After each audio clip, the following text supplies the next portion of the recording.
clerk. Okay. Oops. Representative Adams, Here. Bailey, Baker. He's there, he's muted. I see Bailey. I Okay. saw him for a minute. Okay. Casper, Here. Kasari, Here. Chase, Here. Crockett Hubbard, Here. Dean Shinbrot, Here. DeSiller Fleming, Fitzgerald. Here. Remember to mute after you've said here, okay, please? Flax, Here. Foster, Here. Fortner, Here. Frickman, Here. Gauthier David, Here. Gauthier Lauren, Here. Gustafson,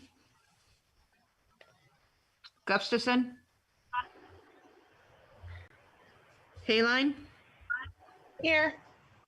Hanscom, Here. Jones, Here. Katowski, Here. Luck, Here. Miller, Here. Merritt, he's going to be late, Perry,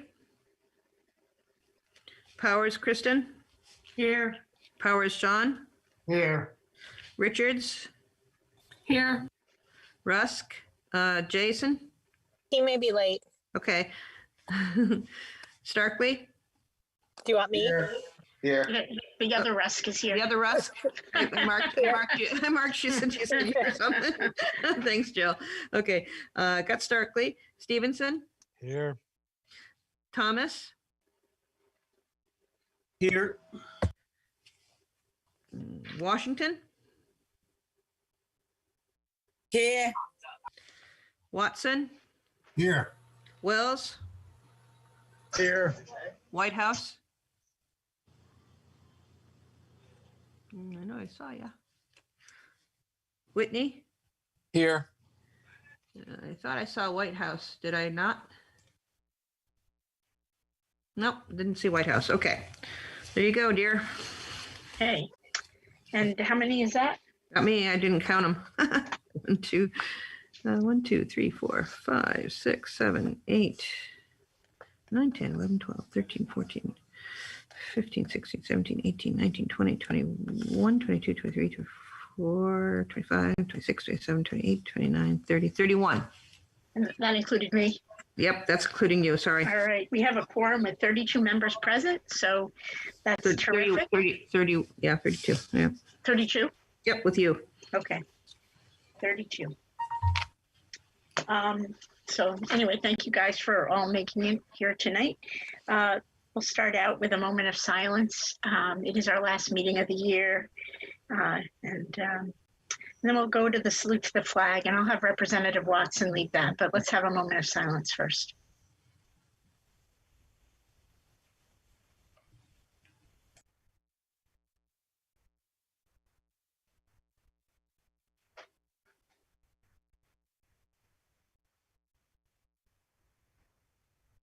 Thank you. Representative Watson, would you like to lead us in the pledge? Sure. I pledge allegiance Allegiance to the flag of the United States of America and to the republic for which it stands, one nation, under God, indivisible, with liberty and justice for all. Thank you. I think we're getting better at this. But I do want to thank you and, just say that I hope that all of you and your families and loved ones are well and doing okay at the end of this very tough year. So I see that we do have to swear in a new member from District 1. Representative Joe Beryl was just elected by a caucus, and I don't know if he's here, but maybe the town clerk will find out. You're on mute. Sorry. I see someone, an attendee named owner. Could that person say something? Unmute yourself. Oh, it's John Wright. No. Who's owner? Hello? We've got John Reiner and Paige Bronk as attendees. There's someone else in attendees. I can't tell who it is.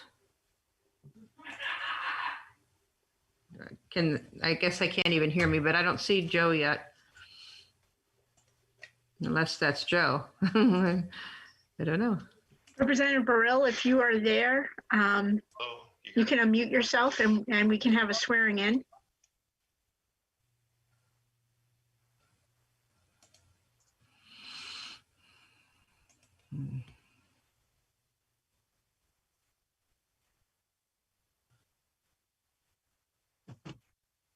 Okay, well, I don't know if that's him. Whoever it is unmuted himself, but didn't say anything. I thought I heard something very mutely. Or Yes, I heard something very sorry, mutely, quietly, not mutely. quietly. Yes, I did too. I'm here, but you can't hear me. Oh, now I can hear you. Yep. Okay.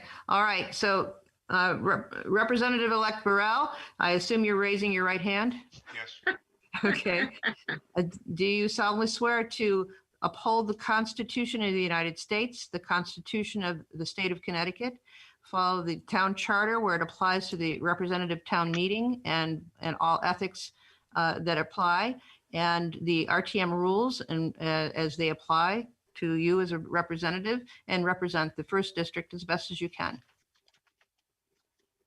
Say I do. Oop, I didn't hear it. Oh, he's muted again.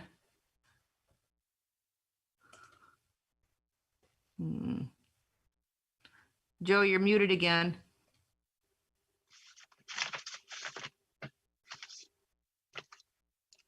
Representative Burrell, you're muted, but there you go. Keep losing. The screen keeps blinking out on me. We moved you over to panelists. That's why it blinked. Okay. Okay, now you're on. So welcome. You've been read the oath. Do you accept the oath? Yes, I do. Great. Congratulations. You're now officially the replacement, the new candidate, the new representative from the first district. Thank you. well, thank you, Representative Burrell, for stepping in to fill that vacancy. We appreciate it and for being here tonight. So the next item on our agenda is the approval of minutes. And we did have a meeting on October 14th. Is there a motion to approve? I'll make a motion, Representative. Second. Representative Chase made a motion. It was seconded by Representative Adams. Are there any, is there any feedback, questions, or corrections to be made on those minutes? Request to make an amendment. Representative Bailey, would you like to speak? Yes, please. Thank you very much. Under J6, there's a response towards me, but my statement was left out. And it's easier to just go ahead and all I did was I mentioned a point of order, and then I referenced the town charter section out of the the town charter chapter 9, specifically section 9.1.3 and section 9.6. And it's probably easier just to put that there than the whole blurb that I quoted from the charter.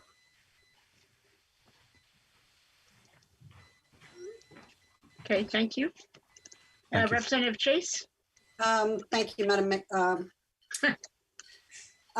There are, in that same J6 where it says Representative Chase shared, there's a couple of typos. Why don't you relate the ones that you see? Representative Chase shared financial, there's an N missing. Yeah, And on the next line, the R from approval is missing. got it. Thank you. I have to speak to that clerk about her minutes. Can Representative Bailey, can you put your hand down, or I can do it if you don't. Any other comments on the minutes, corrections? All right, seeing none, we have a motion on the floor to approve the RTM minutes from the October 14th, 2020 meeting. It was made by Representative Chase, seconded by Representative Adams. All in favor of approving the minutes as amended, please say aye. Aye. Aye. Aye. Aye. Any opposed? Any abstentions? Yes, Luck. Thank you. You have 33 members. So those minutes are approved by a vote of 32 in favor, none opposed, one abstention, and that would be Representative Locke. Thank you.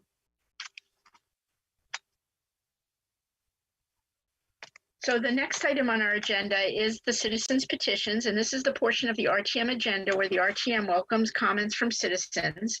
Each presentation should be limited to 4 minutes or less, and citizens should be, if possible, provide written comments to us as well. Presentations should be limited to matters that are relevant to Groton, and either myself or members through me shall ask questions only in order to clarify the speaker's presentation. Responses may be given by myself or the town manager, and citizens should preface their comments by stating their name and address for the record. Are there any citizens who wish to come forward at this time?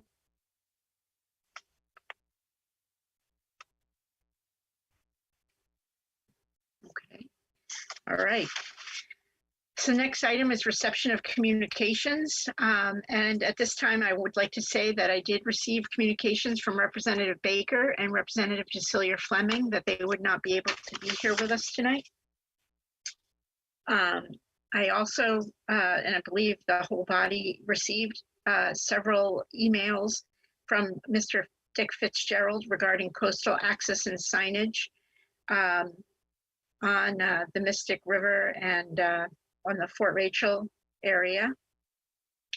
And I also received several FOIA requests that I was CC'd on by Mr. Thomas Potter related to the Donmar purchase agreement and the William Seeley School. So those are the communications I received. Are there any other communications? Representative Mello Miller? Thank you. I received correspondence from Cliff Yop about Millwood Creek. He was concerned that he was seeing the basketball court be dug up and there was some work being done. So we asked Mr. Mark Berry, and he confirmed that it was the repaving of the court used for the $20,000 from LoSiP, and also they were fixing the disc golf. And then Representative Cecilia Fleming wanted me to relay that she had a few neighbors express concern about the, I'm probably going to mispronounce this, arboritas, the trees that were cut down at Tanglewood basketball court. Mark Berry informed Representative Cecilia Fleming that they would be replanted in the spring, and she wanted to make sure that we stayed on top of those trees being replanted. Thank you. I think those are arborvitae, maybe? Oh, yeah, that sounds better than what I said. All right. Any other communications anyone would like to share? All right. At this time, we have the report from the town manager. Good evening, financial. And by the way, we do have Paige Bronk and John Reiner with us tonight. If that's okay, they'll give an economic development update after my report's done. That would be great. Thank you. Okay. Finances, preliminary fund balance as of June 30th, 2020 is approximately 27 million, which is 21% of the FYE 2020 general fund adopted budget. The general contingency budget for FYE 2021 was appropriated at 350,000. Capital reserve fund estimated at 1.1 million. The only thing we really have that's coming out of there is the paving of the tennis court pathway for 12,500. And by the way, tomorrow morning I will send my written report to everyone. I've got it typed out and I'll shoot it out to everyone in the morning. Just don't worry about writing anything down if you don't want to. COVID update, Groton has had 125 positive cases in the last 2 weeks. The average daily number of cases per day per 100,000 per day dropped from the week before of 26.8 down to 23.1, but which is still well over the 15 that puts you in the red category.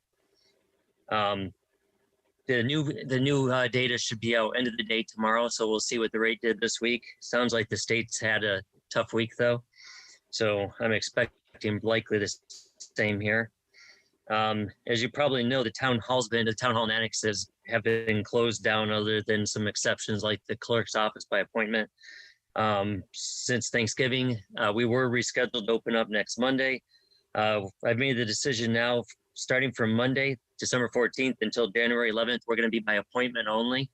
We will have curbside pickup at the library. The transfer station will be open, but pretty much everything else will be by appointment only. If you go to our website, I put a real thorough, some pretty thorough information on our website under news items, so you can see what's going on. And there's also, it's out on Facebook now too, but doing it just out of an abundance of caution, get us through Christmas and New Year's.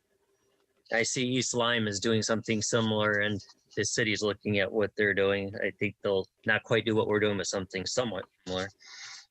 Maybe closed part of the time and open part of the time.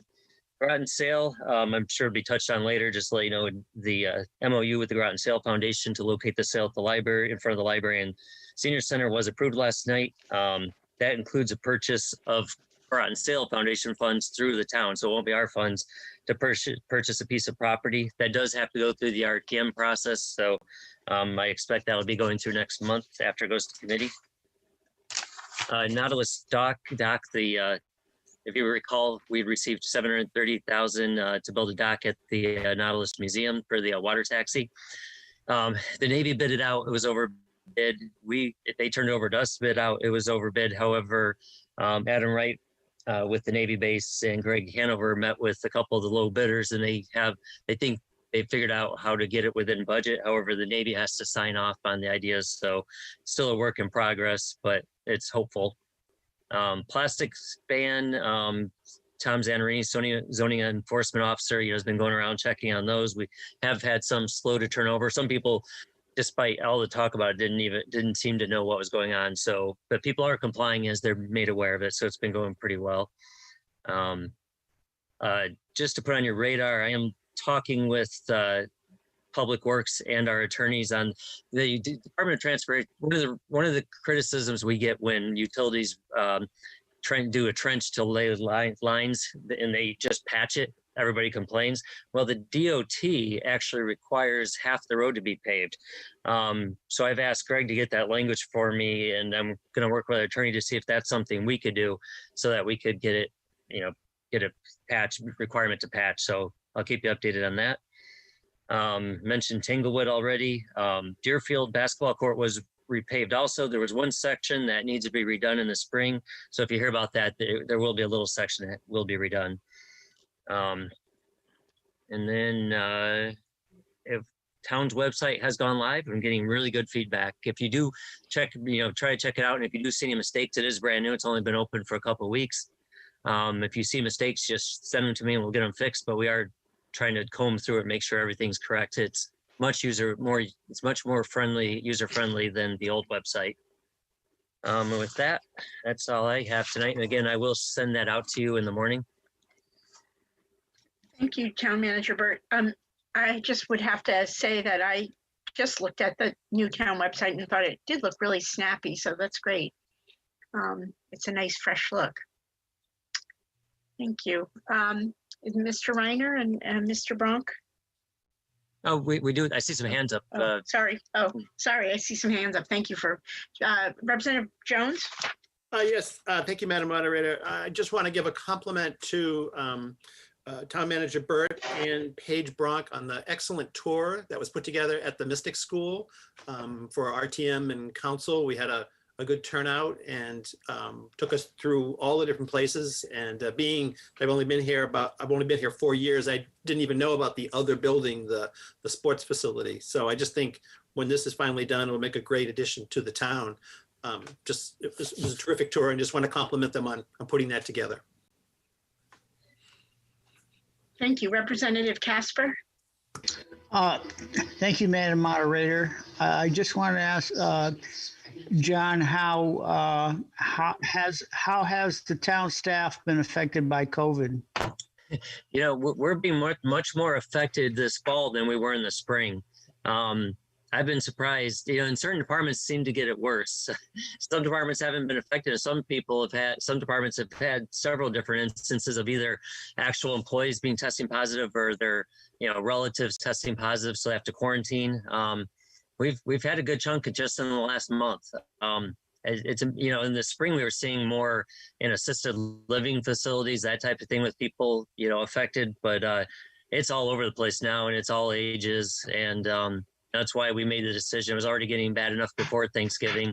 That's why we made the decision to try to slow up the number of people coming in, and we're having as many people as possible work from home to keep everybody safe. So it has been affecting us. I know it's been tough on the finance department, planning department, and some others, but we watch it very closely. We encourage people, if you have any symptoms at all, you know, please don't come in. So try to keep everyone safe. Thank you. Representative Mello Miller.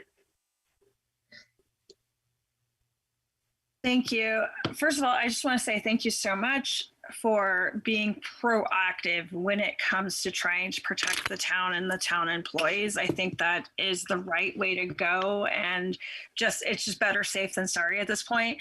In regards to going forward, we've got property taxes that are due soon. What are you thinking about? Maybe delaying taxes without interest, and how is that going to affect we're not going in? We actually can't legally change the due dates. The only time it's been done, it was done as part of COVID earlier, by a governor executive order. Only that or the state government can change it. We don't have the authority, the discretion locally. However, you can pay online, which most people are starting to pay online nowadays. And actually, if you go to our website, there's information on how to do that. You know, if you go to that news item I mentioned about the closure, it'll be some links to or information where to go on that. You can mail in the bills, and staff will be in the office, so people can still call and find out what the process is. You can make appointments to come in too. We just don't have, starting next Monday, we just don't want, you know, a bunch of people coming in at once. So everybody can ultimately do the same ways they've always done for paying.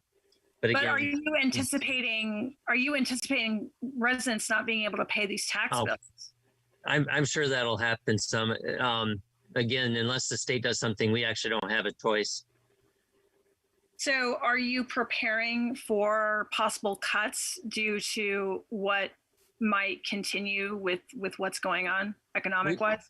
We really don't know what the effect, and I'm talking in other towns, no one really knows the effect. But so far, we thought you know, as you might recall, there was a delay of 3 months on collecting taxes for the July billing. And we were surprised that very few people didn't pay. Almost everybody paid. We were expecting a much worse in terms of the amount we would receive. It's really hard to predict at this point. And then will there be more stimulus coming? Obviously, if something drastic happens, then we adjust and do what we need to do. And but you know, a lot's going to depend on if stimulus dollars and other things. But as of now, taxes for the last billing have come in good. So in other words, you're just kind of taking it as it comes and trying not to guess too much. Yeah. And I've talked to other towns, and no one has a firm idea of what's going to happen. We'll see what, like I said, we'll see what the stimulus does. I think, you know, businesses obviously are in huge jeopardy too, and that's going to have a cascading effect. But, you know, if they don't, I know I've talked to many business owners, if they don't get the PPP, the payroll, you know, dollars, that's going to be devastating. So, you know, everybody's really hoping that'll come through and that'll bolster things a bit. We'll see if anything further is done on evictions, on the moratorium on evictions, or putting something back in place. Is it possible? But we're constantly talking to go ahead, sorry. Oh no, just one last question, and no pressure, but is it possible in the next month or two to get an idea from the department heads about, you know, for instance, like Parks and Rec, which relies so much on people having, you know, going and having programs. Is it possible to kind of get an update from what's going on with their individual department budgets for the RTM, so we can get an idea before budget season about what might be happening? Yeah, I'll have Cindy first of all put, really most we haven't been to date, knock on wood, much affected by COVID other than constantly busy with it and adjusting to it. We haven't been much more, the only thing that's been affected are in-person programs. Well, of course, the senior center, is not doing it in person, but they still have programming going on and virtual things. Same thing with Parks and Rec. They, for a little while, had in-person things, and those are the only employees that are paid directly by payments for programs. So that's probably been the biggest effect is those people not giving classes and not working. But other than that, the budgets are pretty much on track. We're doing everything we usually do. It's, with the moratoriums on evictions and with the businesses somewhat being bolstered by the PPP, everything's still ongoing. We're doing all our projects, public works on schedule. So it's really not much affected, but Cindy can run, a to-date budget. I'll have that sent to you as quick as I can. Okay, thanks. And maybe it's just in particular like Parks and Rec, just seeing what's going to happen with that. And I'm trying to think of, the other departments that rely on those funds that may not be getting it. Other things like, and John can speak more to this, Mr. Reiner, but, building, during the downturn, it was amazing in the spring how much buildings construction picked up. People thought, well, let's use the downtime to get stuff done. And so they did really well this year. So there's, ebbs and flows of what's happening with it. But by far, definitely Parks and Rec has been the most affected in terms of programs and money dependent. Okay. But, yeah, I'll get you some information though. Okay. Thank you so much, Mr. Burt, for everything that you're doing. Thanks. Representative Foster? Thank you, Madam Moderator. Mr. Burt, I was curious if you could just give us an update on the diversity training. I think the goal was set to get 100% of the elected officials and the town employees to go through. I'm not sure if at least maybe a single course. And I was curious, I know there's training again tomorrow night. I didn't know if it was going to continue on in the future. If you could just let us know where that stands. Thank you. Sure. And I will get some numbers to you. I went through the 3 different trainings myself, and I've seen many different people, but I can't tell you how many, we only had one set of them that was in the evenings, and that was somewhat limiting. But I'll get some information to you and send it out if it's okay. I can't tell you right off the top of my head. Oh, but one other mention. So the current trainings are wrapping up. I was just talking with Bob Zagami, the HR director, and Jerry Locken, who's the chair of the diversity committee. I think he's the chair still. Anyways, they're talking about maybe doing more of an LGBTQT type of training. So they're looking into that. That might be the next one. But I'll get you some information. Thank you. Thank you. Representative Powers? Shawn? Thank you, Madam Moderator. 2 questions, John. First of all, the departments with the COVID positives. Yes. Are they impacting, public safety and public works, and which departments do we have like a breakdown of people? And it's all been manageable so far, and again, we've been trying to have people work from home as much as possible, and that's helped. But we've been pretty lucky that even though we've had quite a few people be affected, whether it's a spouse, a child, or themselves. We've been really lucky when we do the contact tracing's done, that we haven't had like a cascading effect. So knock on wood, it's been very good so far.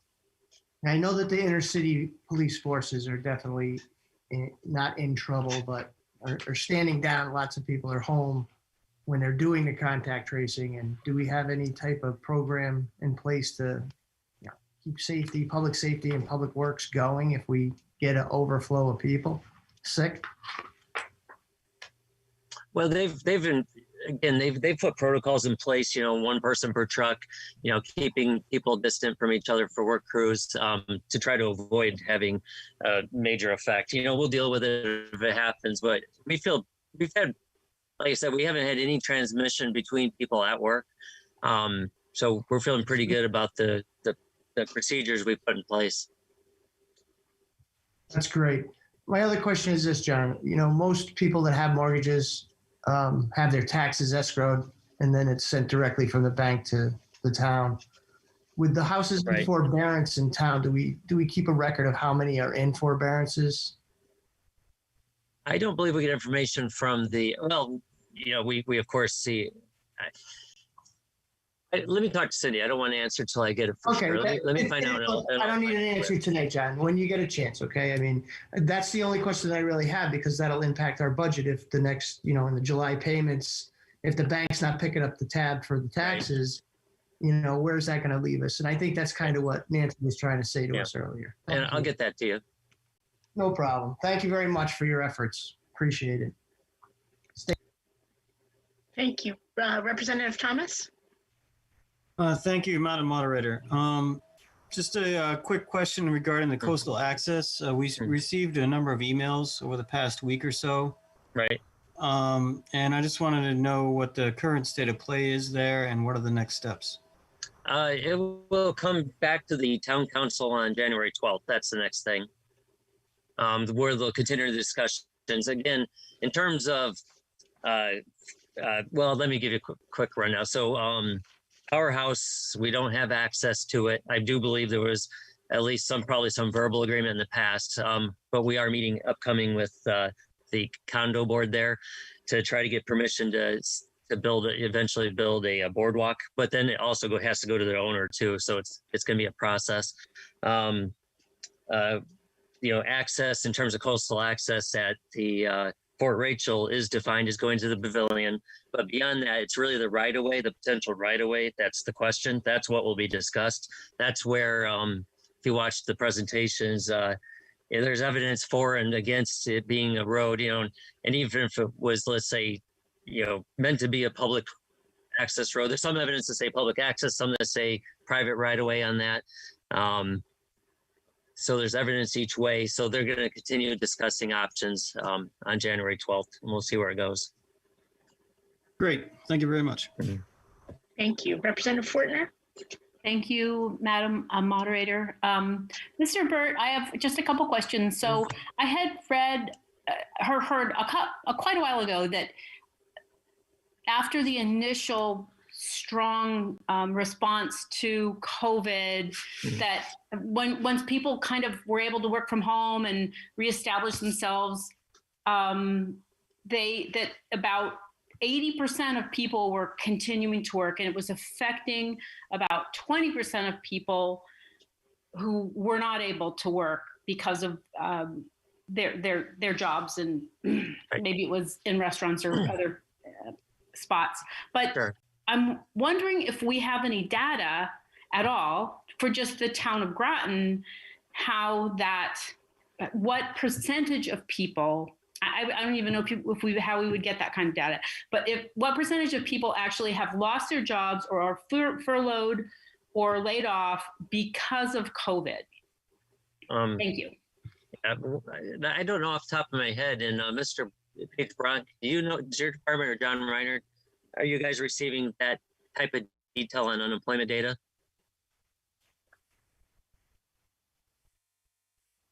Maybe they need to be led over from the attendee list. Oh, Representative Gustafson is there. I'm not sure. There. Yeah. John and Paige, are you on? Paige Bronk, I could make a general comment. I've yet to see that level of specificity in the data. I usually follow the Connecticut unemployment data by town for the entire state. But we're tracking that month over month, but I've not seen a breakout regarding the numbers of people that lost their job exclusively due to COVID and have not yet returned.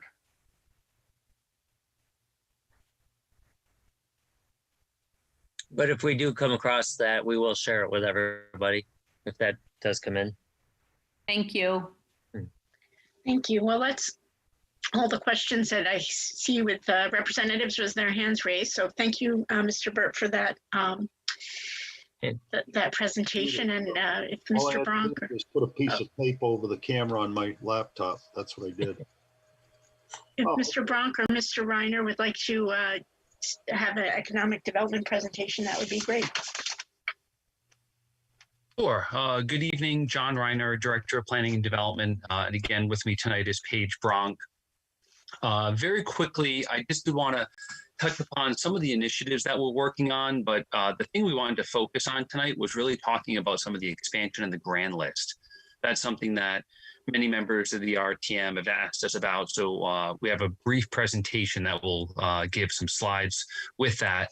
And as far as the update on a lot of the initiatives with some of our public properties that we've been doing, I believe today John Burt had forwarded an article to everyone that was in the Connecticut Examiner that Paige and I did an interview with someone from that newspaper on Monday, and they wrote a very thorough article, which I think could probably explain it best. But, you know, Sealy School is moving ahead. They actually received their inland wetlands approval tonight. Groton Heights, we had the public hearing for that last week, so that'll be coming to the RTM soon for disposition purposes. We're still working on the option agreement for that property with Thayer Mahan. Colonel Ledyard, we have a public hearing for that scheduled in February. We're working on the option agreement, and we have a preferred developer for that site. The Mystic Education Center, we've been working on the zoning for that property for some time. We did present that to the Planning and Zoning Commission a few weeks back. And tomorrow we do have a site walk of the property with the Planning and Zoning Commission. Although it is a public meeting, if people want to see that property or want to get out there, we would encourage them to reach out to us and we could coordinate smaller meetings. Just with COVID, we're trying to, not that we want to discourage anybody from coming to a public meeting, but the only purposes of the site visit is to get our bearings for the site. We're not going to be talking about specifics of the proposal, and there really can't be any discussion between the Planning and Zoning Commission and the developer other than where are we in relation to the master plan right now, like from a location perspective. And then also the 529 Gold Star Highway property, we have the public hearing scheduled on that for next month, and that will be coming to the RTM sometime in the near future also. So that's kind of what I wanted to touch on with some of our basic initiatives. I know John Burt did mention for the past number of months, our building permit applications have stayed very steady, if not increased, due to people doing a lot of work at home. Working on homes, working on in some of our businesses, we've seen doing some projects that they were planning on initially putting off. And I know Paige will get into some of that. So let me do a quick little screen share here. This presentation.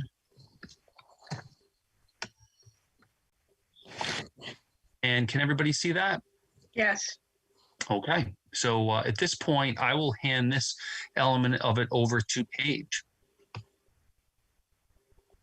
So we've talked for a while regarding projects that are in the pipeline, and we've always talked about the former school properties that John just touched on. But a lot of the private properties and investments are really coming to light, and we thought that this was a good opportunity for us to talk about some of those projects.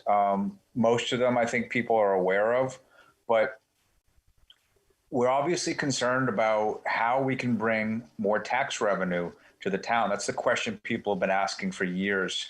And we've outlined a great foundation, and we actually think that some of the projects are really starting to bear fruit. So we wanted to highlight these, and most importantly, try to give a perspective on what the pre-improved tax value is in comparison to the post-improved value for each of the projects.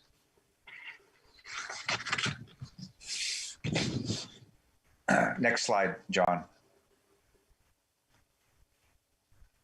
Yeah, hold on one second. I'm having a little trouble advancing the slides. There we go. So I believe everyone has found Sift Bake Shop numerous times, if not weekly. Adam Young, he started his operation. It was fairly small, but high-end quality product, and made an immediate impact on Mystic, and we knew he was looking to expand. We actually tried to find a few different locations. Lo and behold, he decided to stay where he was at, and he completed a significant expansion, not only for the interior, but the exterior. And it really was quite helpful, beneficial for him in light of COVID, that he has a lot of outdoor dining, including the rooftop deck. So I think that has really benefited the operation. He did receive an economic assistance fund. You're going to hear that theme in a few of these projects that we're going to talk about tonight. But in terms of pre-improved values and also post-improved, you can see the numbers. And probably the most important is the annual taxes. And these are not one-time deals. These will be reoccurring tax revenues to the town. And in most cases, the taxes will double, if not increase by significant multiples greater than that. In this case, it's roughly a doubling of annual taxes, an increase of $12,000. But beyond the taxes, of course, it's really creating a brand, an image for Groton and also Mystic in our downtown environment. Next, John.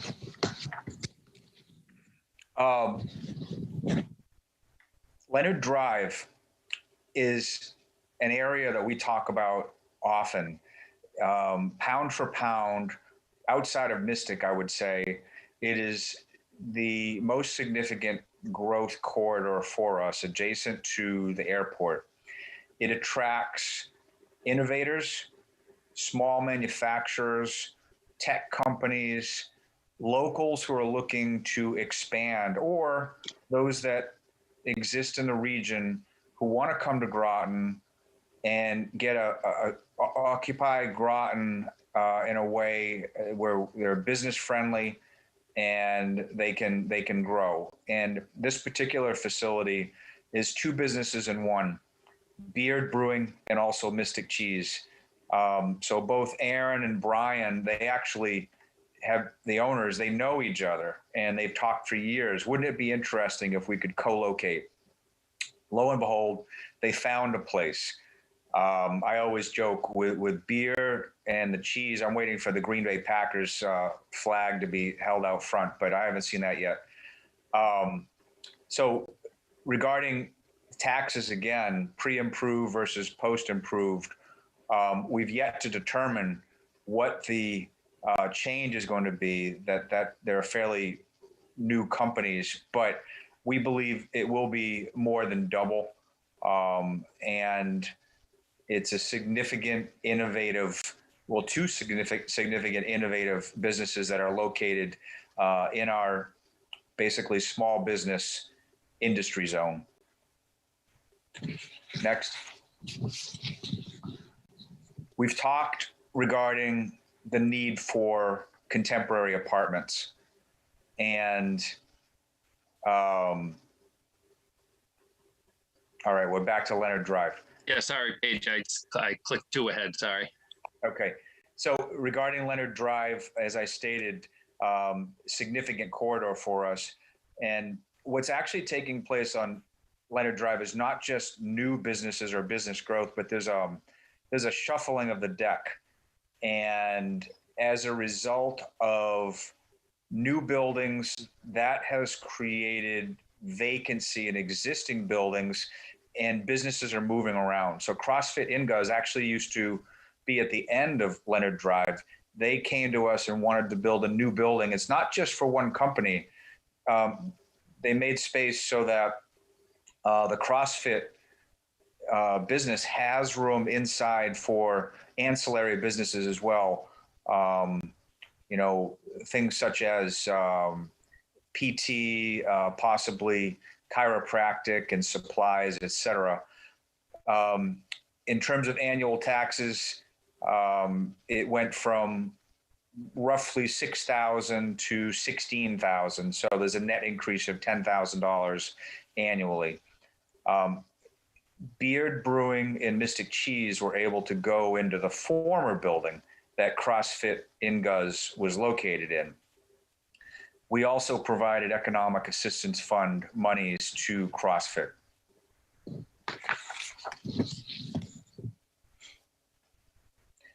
Villages at Bluff Point, as I was stating, we've been talking for a while about the need for apartments, contemporary apartments, and small project, but Andrew and Jonathan Rogers understood there was a need for this product in the Pequannock area.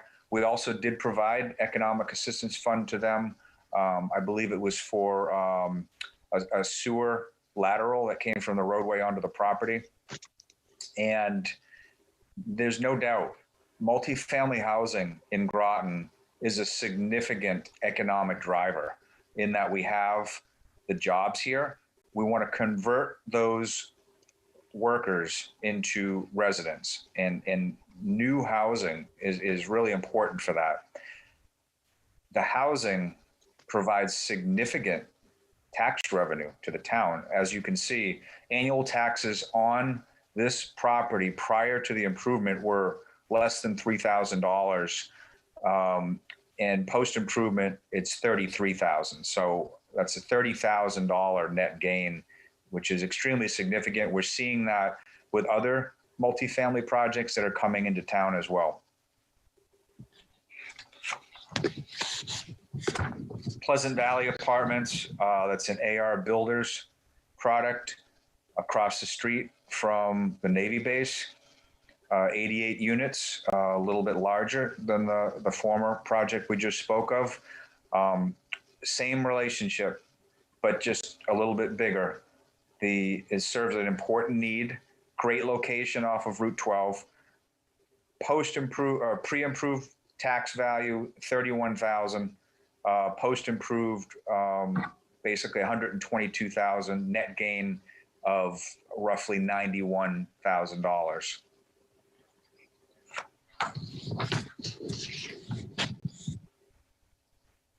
Grand Wine and Spirits on Route 12. Chuck Bow had leased a space in the Stop and Shop Plaza owned by Brixmore, and just decided, I believe, he wanted to control his own destiny. So he purchased the property, demolished, raised the structure that was on site. And this is more than simply one business. He knew that he wanted to create space for additional businesses, smaller retail on site as well. We did provide Chuck an Economic Assistance Fund award to help with significant infrastructure on the property. Probably the most significant was a fairly sophisticated stormwater system as a result of being at the bottom of the hill. In terms of tax value, pre-improved $37,000, post-improved $58,000, so net gain of roughly $21,000 annually. Directly across the street, there's somewhat of a pattern. We'll find that sometimes wherever there's success in one area, we'll see that is being replicated fairly close by. So directly across the street, of course, Chipotle and Jersey Mike's. And there were some concerns when this was first built as a result of the traffic, but our understanding is this is one of the highest volume launches for Jersey Mike's in, I think, the Northeast. And it has settled back down. But I believe, I have heard anecdotally, that was the same situation with Domino's Pizza close by as well. And Domino's may be one of the top grossing businesses in the Northeast as well. So Jersey Mike's seems to be following in its footsteps, and Chipotle can hold its own as well. We've not yet been able to determine the post-improved tax value, but it's likely to double, if not more.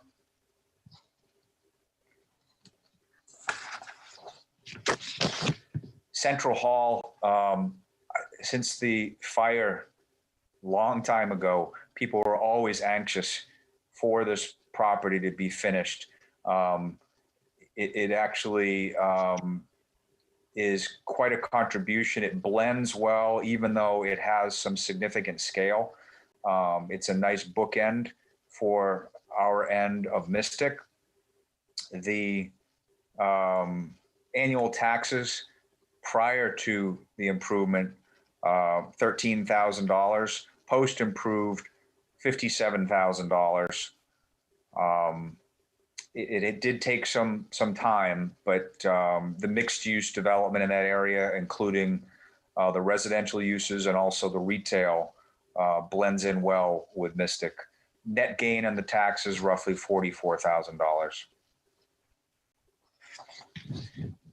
Also in Mystic, as I said before, there's sometimes success spins off of other projects. Eric Goodman was helping Sift Bakery with their construction and their expansion. As a result of that, I guess they had been looking at this property for a while and decided that they were going to do their own venture.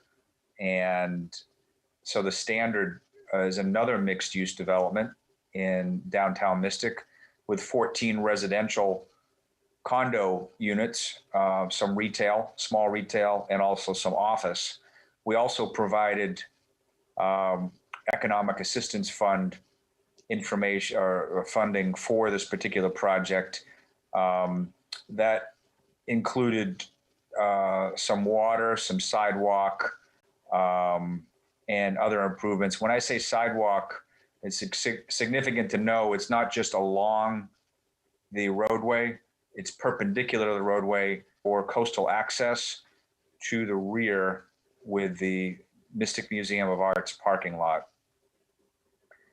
The pre-improved tax value to the town was roughly $15,000. Post-improved jumps up to $224,000. Net gain of $209,000, $100,000. Meadow Landing Apartments, South Road. This fits the story I was talking about earlier and trying to satisfy residential apartment needs. Annual taxes, pre-improved 191, almost 192,000, and post-improved 235,000. Increase in taxes, nearly $44,000 annually for 22 units. Back to Leonard Drive. This is the building to the right is the existing building, which was formerly occupied, leased by Kongsberg, which is a worldwide company, by the way, that doesn't get a whole lot of recognition in Groton. They're fairly quiet. Luther Fence built the addition to the left. And as I said before, that along Leonard Drive, there's been a lot of shifting. What happened is that C Corp, which was located across the street, now occupies this building, and Kongsberg relocated to where C Corp was. So that shift allows for efficiencies, increased efficiencies, but it also allows for new businesses to come in and also existing businesses to grow. Annual taxes, pre-improvement, 19,000, almost 20,000. Post-improvement, 31,000. Net gain of almost $12,000 annually. The last project that we're going to highlight in the PowerPoint, again, on Leonard Drive, the Cook family made an investment in expanding at this location. I believe they used to have a small facility next to Hillary, and they relocated over to here. And it's not a single business. I would call some of the units, I would call them tradesman type units. It's for small businesses that need space, but it doesn't need necessarily to have a high visibility. So there's certainly a need for that. The pre-improved tax value, roughly 4,000, post-improved, almost 13,000, net gain of 8,000. So just in the projects that I've gone through here, I've talked about the net gain, and we don't have all of the values. It did state to be determined, but we're talking about in excess of $500,000 in annual taxes as a result of these projects alone. And we have more private projects that are coming. And as John mentioned, many of the former school buildings, they'll certainly contribute. The Triton Square project alone, the former Sealy School, we were estimating that to be conservatively, I believe, $1 million a year in taxes. So again, some of those residential properties will contribute significantly to our grand list.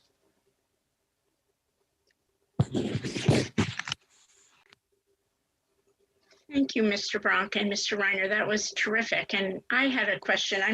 I'm curious, is this economic assistance fund, is that the same or different than the TIF? So the Economic Development Assistance Fund, and this is John, is a fund that we have access to through our capital improvement program. So the TIF is something that is entirely different. And is it possible to get the amount of money that was given to these developers? Because without knowing how much tax money was given to the developers to make the development, it's not really possible to gauge how much of a value it was to the town. Yeah, sure. We can put something together giving a breakdown on these few projects and what years we did that. Oh, does this, so this is, how many years does this span? This presentation? There are projects here that are probably over the past, probably about 2 to 3 years. And it's hard to say when a project started versus when it was finished, because some of them take much longer than others. Yeah. And I know I've kind of been wondering about this, but at what point is the decision made to give a developer funding from the taxpayers through this economic development assistance fund? Paige, do you want to talk a little bit about the process and how someone makes an application, goes before the Economic Development Commission, subcommittee, the EDC, and then how it's approved by the town council? This is not approved by staff. Sure. That's a pretty common question that we get. Often by the time the town council is voting on a request, it's usually been in the pipeline probably about a year. The process entails them reaching out to staff, and we'll have some conversations regarding a project, what their needs are. And we do have a pre-application form we ask them to complete just to understand what their project entails. Ultimately, we'll have them, if it seems like a good fit, we'll have them complete the application for Economic Assistance Fund. We ask them to basically put everything down. What is your total request? Because it's easy to understand things when you look at their full financing and understand what their true needs are, and then we can find out where is the best match. Sometimes they'll ask for something that we would not consider to be public infrastructure, and we'll tell them that that won't work. They'll go back and they'll refine their application. And when it gets into a form that we think it's been modified enough, we will take it to the EDC subcommittee for the Economic Assistance Fund. That's a small grouping of 3 individuals. We'll hash it around. We'll ultimately try to find a number that works best for the project. On average, I will say they will come up with a number that is somewhere ballpark around 1 year's worth of taxes, post-improved taxes, that is. When there's consensus, it's taken to the full EDC for their review and consideration and their vote. After that vote, it is sent to the town, the COW, for their discussion, and then ultimately it is brought for a vote. So it does take several months between when someone initially contacts us and we have conversations until it actually makes its way to the town council for a review and consideration. So usually the amount that's given to the developer rather is about 1 year's worth of post-improved taxes, not the difference between the pre and the post? No, and we don't use that as a benchmark per se, the 1 year's worth of taxes. But historically, as we've looked back at the awards, it typically averages out to be about 1 year's worth. Some are less, some a little bit more. The guidelines that are approved by council, the maximum that is allowed is 2 years worth of post-improved annual taxes. We've never gotten anywhere close to that.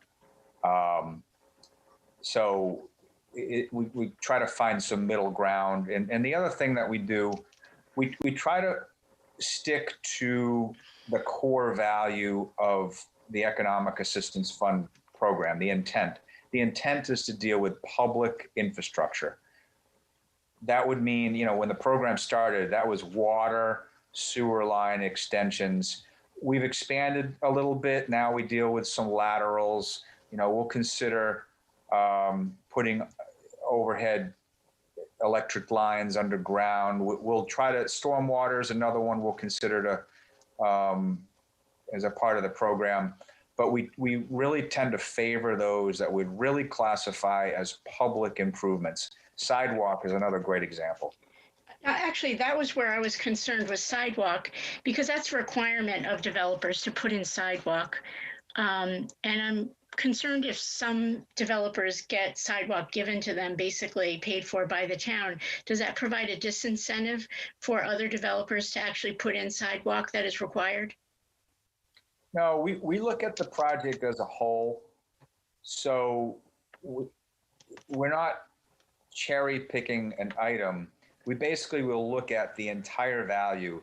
The standard project at 3 Water Street is a perfect example. You look at the layering of the investment that's being brought forward, and they're asking for a partnership. They're not coming to us and saying, you know what, I just need money for a sidewalk. If you can give me money for a sidewalk, we're going to make this project happen. That's not how it works. It's more in the spirit of a public-private partnership where they'll say, we're investing a lot of money. We understand you have an infrastructure program. Will you help us to some degree? And if they meet the criteria, we will generally say, we're warm to the idea. Let's have a further conversation. It might be sidewalks. It might be stormwater. It might be underground electric lines. It might be sewer. We never know going in. We just try to find where might be the best match to address public infrastructure. Okay, thank you. Yeah, I would love to see a list broken out, which had the data you had, plus the amount that the town subsidized the project. That would be great. Thank you, Mr. Bronk. I see that Representative Wells has his hand raised. Yes, I'm interested in Lower Water Street. I know we hear a lot about, in the past, we hear a lot about the Water Street excitement, and we're just talking about Sif Brake Shop and the building next door. And I'm familiar with Lower Water Street. It used to be a rough neighborhood. I'd swim off the docks this would have been back in the 50s and 60s, swim off the docks, swim off the Elliott and Watrous Company dock, sunken barges, and we'd go down Water Street. and cross the railroad tracks and swim at Swimming Rocks, which is just the other side of the tracks. It's now gone. They relocated the tracks and and moved them right over and destroyed Swimming Rocks. But at the time I was going down there, there was a tunnel under the tracks to allow traffic to cross under the tracks, but it had been sealed off, closed off. And my mother used to swim, lived in that neighborhood, and she used to swim at Swimming Rocks, and this would have been in the 1930s. So sort of familiar with that area. But I'm wondering, I somehow I don't think that Fort Rachel Marine area, that winter storage of yachts is sort of the best optimal use for downtown Mystic waterfront real estate.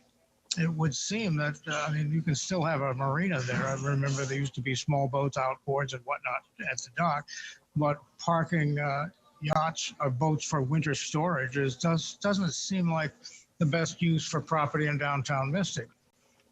And so I know the town is thinking like, you know, throwing up their hands like, who cares? You know, it's the old slums. But it seems to me like it would be quite a valuable piece of property up against the ledge away from the water. There's a lot of room for stuff there. And yeah, there's one other comment on something else, but I'll let that go. So what do you think? You know, is that you know, is that going to be the perpetual winter storage for yachts, or can we extend the excitement down to the railroad tracks? This is John Burt. And I want to make it first of all clear, the council has not made any kind of decisions or leaning any which way. They're still taking information in.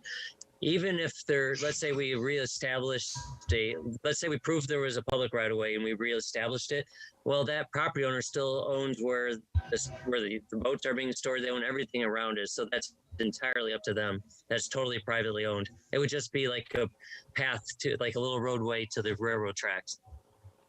Actually, a little bit short of the railroad tracks. Well, that's what it was when I was a kid. Yeah. But anything that goes in around there still is completely up to the owners. Oh, sure, yeah. But it does seem like it's a piece of property, you know, that's sort of, you know, considering what else is going on around Mystic and Waterfront, it sort of begs to have something done with it by the owner. So this is John. You know, one of the things that we often look at with many of these properties is water dependent uses versus non-water dependent uses. So when we look at water dependent uses like a marina, they require to be on the waterfront. And, you know, as we know, it gets cold around here, you know, in New England in the winters, and there's not a lot of uses that happen other than you know, sometimes the storage on these marinas. But what a lot of the marinas are seeing now is they wish they had offsite storage for boats during the winter, so that during the winter on the marina property, they could be doing more boat maintenance, repair, and other items, and utilizing that property to a higher level than what they do have now. Last night at the Planning and Zoning Commission meeting, we did talk a little bit about allowing boat storage in some of our industrial zones outside of the waterfront districts, because we do think there could be some better uses during that kind of off-peak season. But, you know, I don't think that better use is, you know, more condos or another restaurant at this point in time. And, you know, marinas add a lot of value and, you know, bring a lot of tourism and other revenue to the region. Are you done, Representative Wells? Well, while my hand is still up, I went to the show and tell at the Mystic Oral School and learned that Eversource is keen to supply natural gas to the project at the Mystic Oral School, which, as near as I can figure, that would mean coming up from West Mystic Avenue up to the Oral School, and probably would mean at some point not wanting to cross the bridge over the highway, would drop down to High Street and go up Cow Hill Road. which would bring natural gas to a significant portion of Mystic. And so it looks like a benefit, aside from the tax benefits and the wonders of the oral school project, it would provide natural gas, might provide natural gas service to a number of residents. That's all. Thank you. Thanks. Representative Miller. Thanks. I'd like to switch gears just a little bit and ask what is being done. I think it's wonderful to hear about all of these, the revenue that's coming in, but I'm curious what's being offered for the small businesses in Groton as this COVID pandemic continues and businesses are starting to let go of people. What are you doing, or what can be done to support the smaller businesses in Groton right now?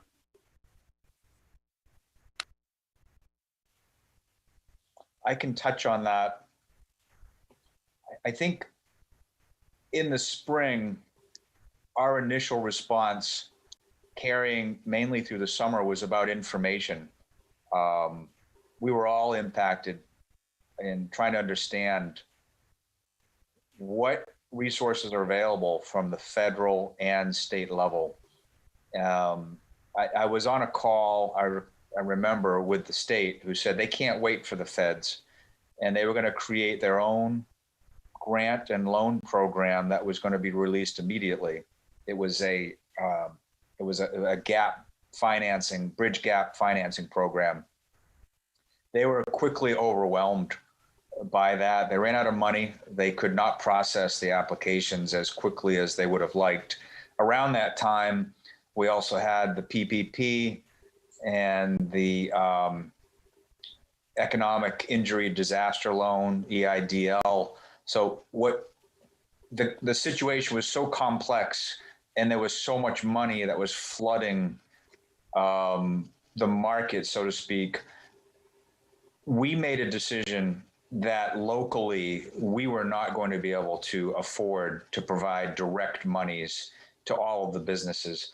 We have a listing of the companies that receive funding through PPP, and we're talking about a range of, like, the low end for many of them, 50,000, some of them hundreds of thousands of dollars each. Of course, they had conditions, there were strings attached, but it was clear that we're not going to be able to provide funding to that order of magnitude. Then supplemental monies were provided. And so we decided to provide information and direct links to these resources, not only financial, but technical as well. And we're still finding more resources are coming to bear. Today, we pushed out a headline regarding Chelsea Groton's small business loan program. They're actually vouching up to $10,000 in small business loan funding for businesses in Connecticut. We just don't necessarily think that it would be that prudent to try to create our own loan fund and administer it. Number one, it would be highly complex. Secondly, we don't think that we have the funding available to actually impact the businesses as much as private banks, state and federal sources. We continue to follow the PPP program and politically the battle that is ongoing. Hopefully, by early January, there'll be additional funds that are released. The PPP monies come through the banks. The EIDL monies come straight through the federal government, SBA.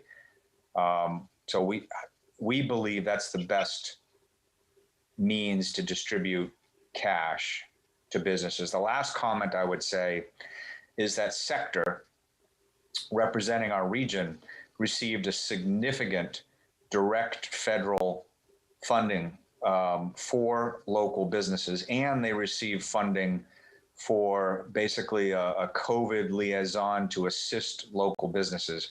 That person was hired, I believe, 3 weeks ago. So there are a number of regional, private, state, and federal sources that we think have more cash to distribute to small businesses than we could actually handle at the local level. Thank you, Mr. Bronk. I guess what I'm alluding to is that while I think I, along with so many others, enjoy Chipotle, I also want to see our small businesses succeed. And I don't want to be known as just another city. I think what makes Groton so unique is that we have so many wonderful, independently owned businesses. Is there anything that you can do to support these businesses outside of loans? For instance, could there be a highlight on the website of all locally owned? Could there be, advertisements or a push on social media to buy locally from Groton? Is there a way that you can support these small businesses by encouraging consumers to purchase from them, by highlighting businesses? Is there anything else you can do? I know I follow a number of them on Facebook, and I know Mañanas is having to lay off people and all of these wonderful restaurants. So I guess what I'm asking is there any other way besides monetary that you can still get out the word about these businesses to help support them? Yes, I actually think that from spring until at least midsummer, 90% of our time was COVID response. We shifted almost overnight. And I failed to mention some of the other things that we had worked on. We immediately used Explore More Groton to push information out, although that website was designed to do marketing and promotion. We used it to, we actually have a pull down. It's a business COVID response tab, and we populate that. I would encourage you to take a look because it's been active since spring. The Groton, Chelsea Groton fund that just came available, we will put that there as well and blast out direct emails to businesses when we think there's something of interest that will help them. We did do a promotion, and we're going to do another one dealing with shopping in Groton. We basically ran a contest. People who would submit receipts for shopping at Groton, visiting restaurants, retail, would be entered into basically a drawing for awards for basically gift cards. And we are going to do that again. We did that late spring, early summer. We're going to do it as a second round. The other thing I want to touch on is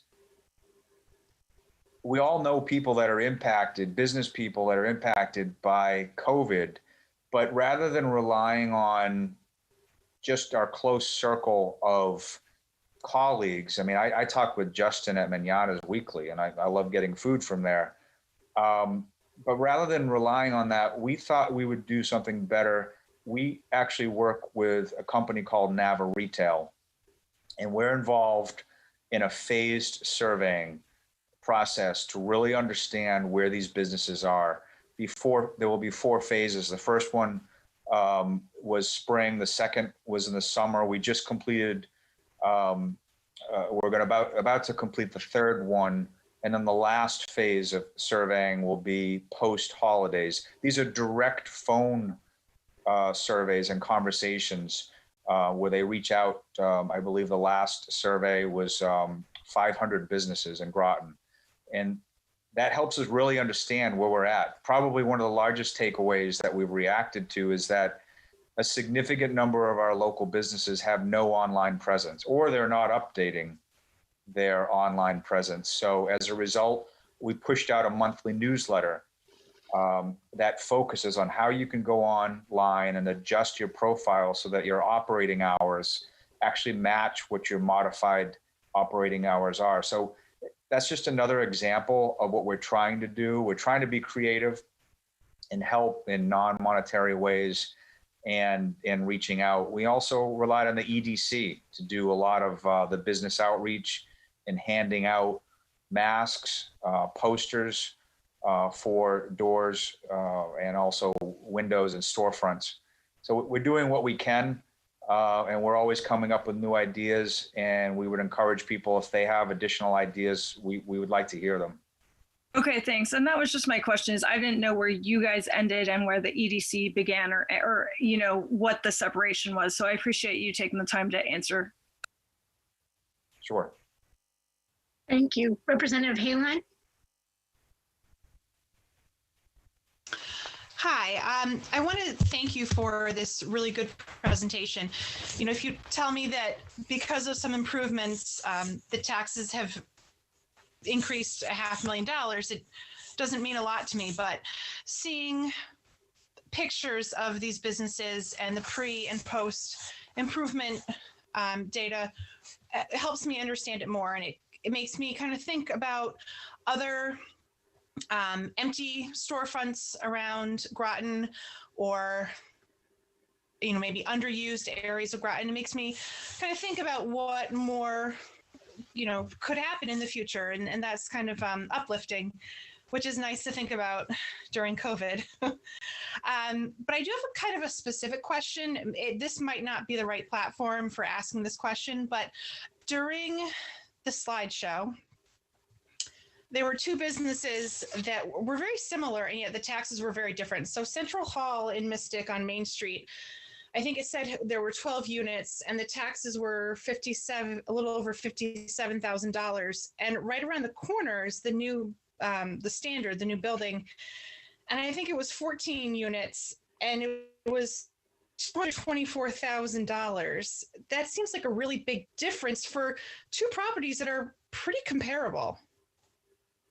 Is that $57,000 for Central Hall, the entire building, or just the retail area? So I do know that Central Hall has not gotten really any COs for their apartments.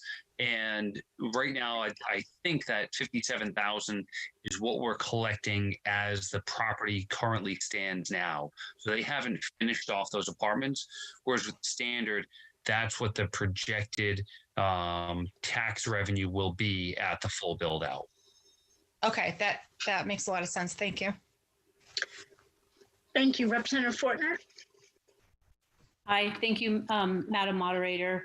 Thank you, Mr. Reiner and Mr. Bronk. I had the opportunity to go to the Mystic Oral School tour recently, and I was hoping you guys could explain something a little more to me. I got the idea from the developer that we weren't really giving them funding.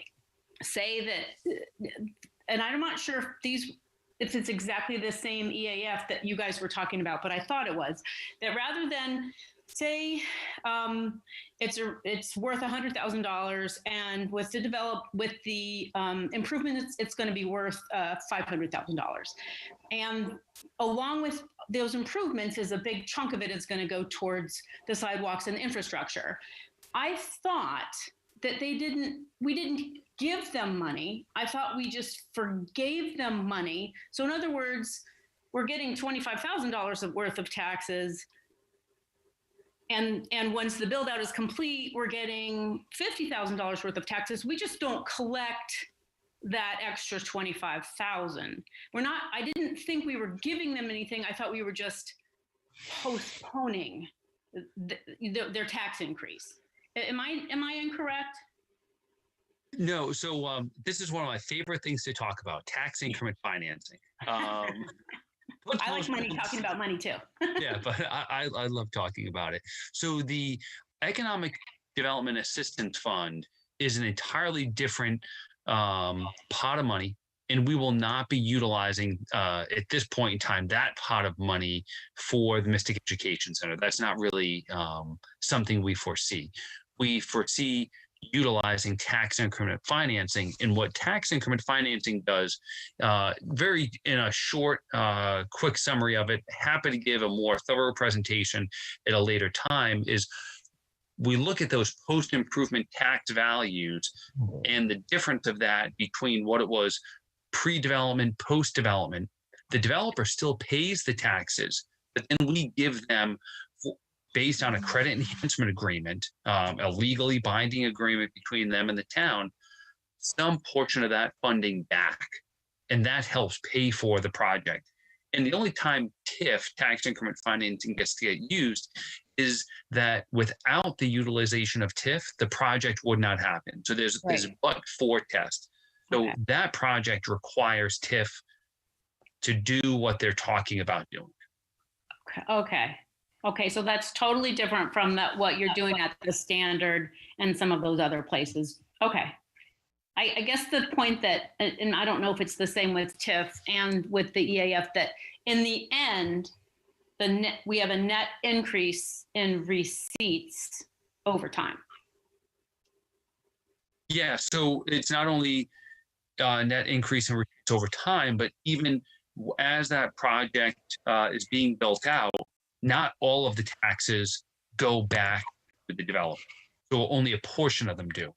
Right. And it's only for a certain period of time. Now, a project like Mystic Education Center, if it gets built out in the way that they're talking about, that tax increment financing, that TIF district, that credit enhancement agreement could be for up to 30 years. Right. Now, we would actually be collecting collecting taxes and then paying a portion of those taxes back to the developer, keeping some of those taxes for us too to pay expenses and just offsetting, other things within the town. Okay. All right. Okay. So they're two separate programs. I just I got the feeling I was getting it confused that in general, all of these projects are benefiting us financially, but some of them do actually cost the taxpayers a little bit. But so that's where my confusion lay. Thank you so much for explaining that to me. You're welcome. Thank you. Representative Whitney? Thank you. I have two questions. Thank you for giving the presentation on the ongoing and completed projects. When I was tallying the ones you talked about, I figured it was around 200 units that were created, housing units. And then from what I read from the articles, between the William Seeley School, the Mystic Education Center, and Colonel Ledger, that's around 1,100 units. So it's on another scale. And that's exciting. My question is, have you done a study overall, like how many school-age kids are expected to be added? And then in relation to that, can we anticipate what proportion will be military defense related families, because that impacts our DoD funding? And then a somewhat related question, I was just wondering, I was at the Planning and Zoning Commission workshop meeting, and does Horsley Witten Group work for the town or the Mystic Education Center developer? It's kind of hard to tell. Well, I'll try to bounce around a little bit. So Horsley Witten Group worked for the town. They are a planning and zoning consulting firm specializing they do really great zoning work. They work for the town and they take their direction from us and what we're looking for, us, the town of Groton, for zoning.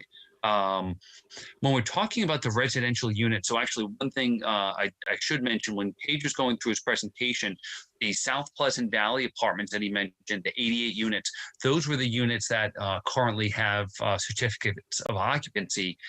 That site will end up having, I think it's either 146 or 150 units total when it's fully built out. That's what's approved and still under construction. So there'll actually be additional tax revenue there. The units that developers see the need for in town are 1 and 2 bedroom units and studio units. So the number of school-age children that come along with those units is actually very low.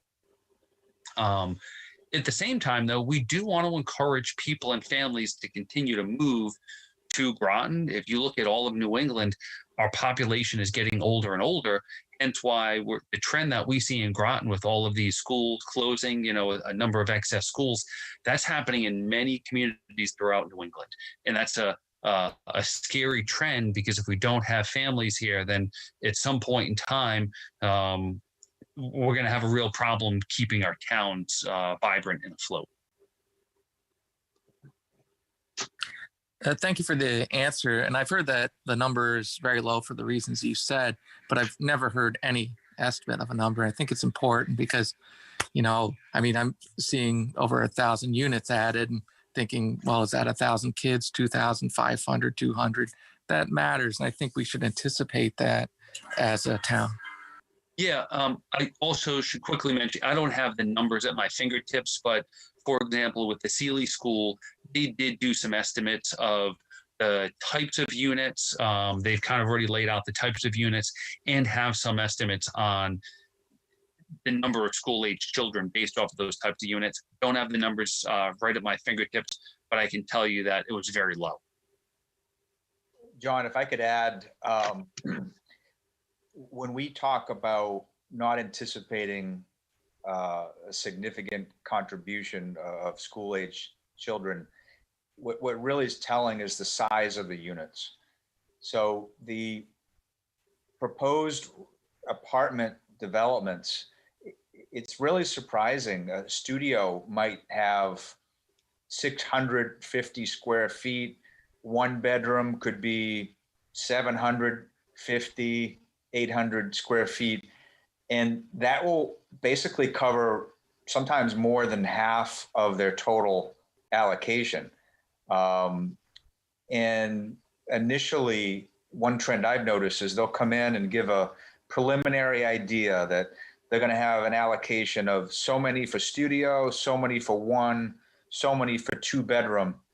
What happens over time has been that they've been decreasing the numbers of two bedrooms and increasing the studios in the one bedroom. So it really is not possible to raise a family with children in a pretty small footprint apartment.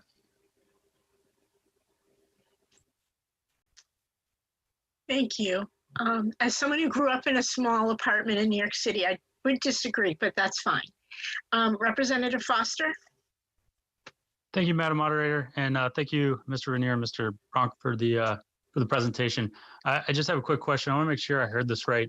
The Economic Assistance Fund, that's part of the CIP portion of the budget? Yes. Okay. We haven't funded it in a number of years, but there are funds still in that line item. Okay. And maybe I'm missing something, but in the charter, it states no capital project, regardless of method, source funding, shall be undertaken until it has been approved by majority vote of the RTM. So I just was curious why those items weren't coming to the RTM.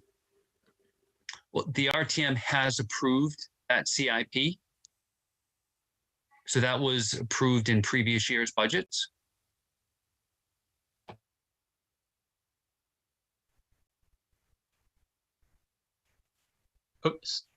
So we haven't done this recently? We have not requested, or I think we've, in the last few years, we had started to put funding requests in the Economic Development Assistance Fund, but due to just some tough budget years, we've removed those requests. But from previous years, there was still a balance in that account that was approved by the town council and the RTM in previous years.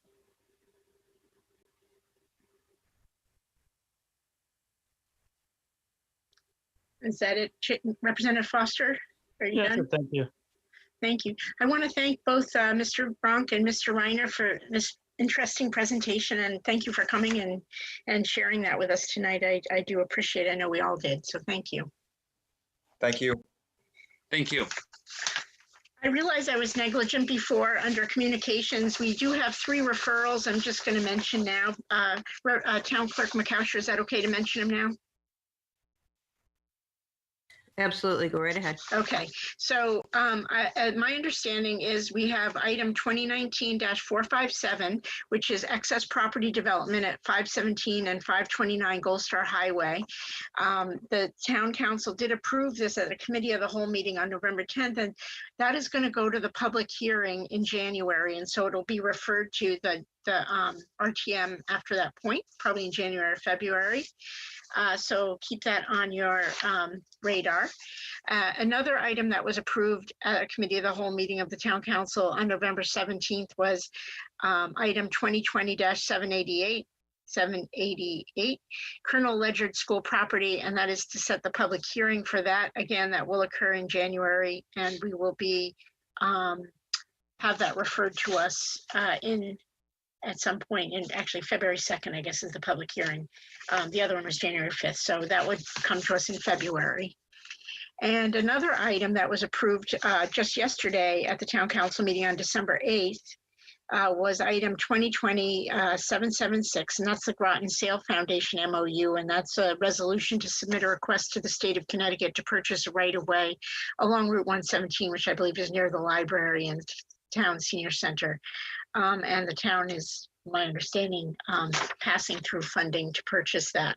That will be scheduled in January, and I'm going to refer that now to the Finance Committee. Town Clerk McCouch, is that a good committee? I was just kind of torn between community development and finance. What do you, is that? No, I would actually suggest that it would go to finance also. Thank you. Okay, finance. So Representative Washington, then that should be on your agenda so that by the January meeting, we can act on that. And I know that there was a desire to expedite that. So thank you. All right, so we're moving on our agenda, and the next item is a report from the superintendent, but I do not believe he is with us, and I do not believe there are any representatives of the Board of Ed here. Is that correct? There are not, but you can. Thank you. You can explain the new superintendent who's been selected. Sure, we have a new superintendent who's been hired, and that's Susan Austin, who was the assistant superintendent, I believe. I'm not sure if that was her official title, but she did come before this body many times and give really pretty great presentations, I'd say. So that's exciting news that position has been filled. I believe Dr. Grenier will be phasing out at the end of this month. And so we want to extend our thanks to Dr. Grenier for his service to the town, and thank you. And so we are going to have a update from the liaison reports, which would be next, and we might as well start with Representative Fitzgerald of the board her Board of Ed liaison report. And I just want to stress again that, it's already after 9. So if you can, we should have received most of these liaison reports. If we can keep them short, that would be great. Thank you. Thank you, Madam Moderator. So I will be keeping it short. There are actually, I think, 7 meetings that I attended. So I'm only going to read the regular meetings where they do voting. So on October 9th, there was a special meeting to appoint Dean Antipas to fill a seat vacated by a resignation. There was also they appointed Dr. Grenier as the interim superintendent through December 31st. The new superintendent, Susan Austin, will start on January 1st. Okay, there was a regular meeting on October 26th. And Dr. Grenier reported that he reported on COVID response protocols, how the hybrid distance learning was going. He reviewed the new neighborhood zoning for elementary schools. And the assistant superintendent reported that they have come up with the elementary schools themes, the magnet themes. The first one is environmental marine life sciences, active exploration and play and ingenuity, a discovery academy, which is nurturing creativity and curiosity. And there was also interest in the International Baccalaureate Primary Years program. They have named the new schools. The Mystic River Academy will be at the Cutler site, and Thames River Academy for the West Side site. They did a hybrid and distance learning parent survey. The results of that are on the website. the Groton Public Schools website. The business manager reported that as of October 22nd, there was a 24,467 unexpended balance. And the healthcare account as of August was at 83% of the budgeted amount. They do have some COVID relief funding that's a separate, never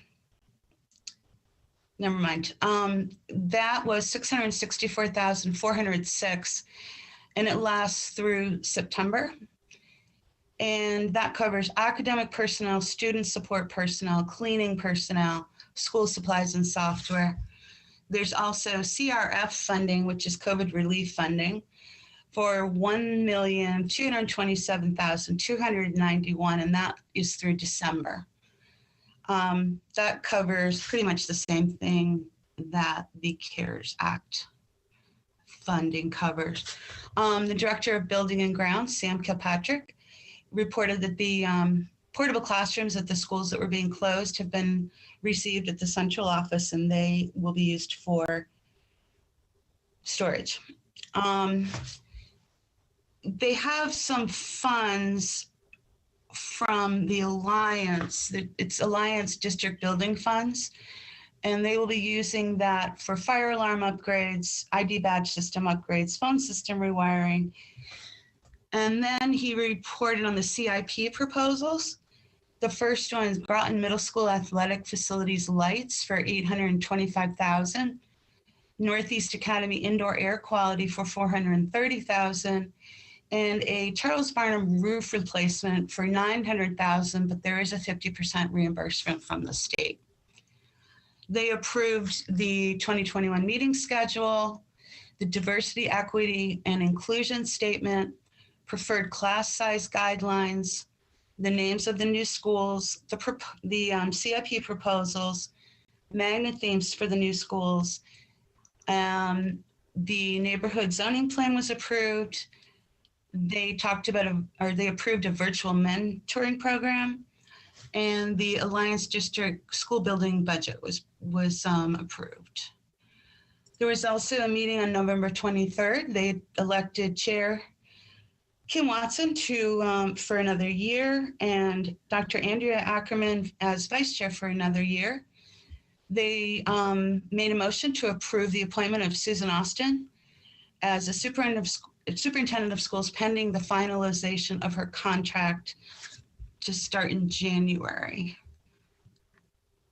Looking to see what's most. Okay, Groton Public Schools will be remote until Christmas break is over. That'll be January 4th. There are no team activities until January, and that is a CIAC, which is a Connecticut Interscholastic Athletic Conference, in conjunction with Connecticut Public Health Department that have determined that. The Assistant Superintendent reported on an update of the hybrid and distance learning. That the more details on that are also on the website. She reported on the closing, the last year, so the closeout of a teacher's college writing program. That was for $1.5 million. This is the last, the 5th year of that. The business manager, Ken Knight, he reported that as of November 17th, the object code summary has an unexpended balance of $133,166, and the health insurance account is at 64.8% of budget. Okay, Director of Building and Grounds, he reported that the James River Magnet School had its topping off. They discussed the closure of the schools. They would like to keep Mary Morrison open for potential swing space, but the drive will need to be reconfigured, and they'd like to use that also for storage and the robotics team. Okay, the following motions were read and approved. They approved the retention of Mary Morrison. They approved the transfer of Claude Chester Elementary and S.B. Butler to the town of Groton following the 2021 school year. They approved first readings on sexual harassment policies for personnel and students. Then they went into an executive session and they approved a contract for the new superintendent, Susan Austin. There was a special regular meeting on November 7th to discuss the Fitch asbestos abatement project. This is on the old part of the school, and they're going to put that out to bid so it can be done during the summer break. The total cost of that CIP was $518,000 with a 50% state reimbursement. That was approved, and that'll do it. Thank you, Representative Fitzgerald. Representative Cassieri, would you like to give a brief update on the town council? I know they've been meeting regularly too. Thank you, Madam Moderator. The town council met virtually for the regular. Oh, excuse me, Representative Flax, did you have a question of Representative Fitzgerald? I just saw your hand. I did. Thank you, Madam Moderator. Sorry, just keep going. Fitzgerald, I heard you say something that I wasn't aware of, and I want to know if I missed something. You had mentioned that the schools are out until after the new year. And I think that's what I thought I heard. Yes, at the time of the meeting, that's what they had decided. It may have changed since then. Okay, because I'm looking at, I was just trying to go back and see, because I thought we were going back, the kids were going back 2 weeks after Thanksgiving. So I have an email that was November 17th from Groton Public Schools to say they're going back Monday, December 14th. But I was wondering if that had changed. Let me look at the date of that meeting again, where I stated that. That was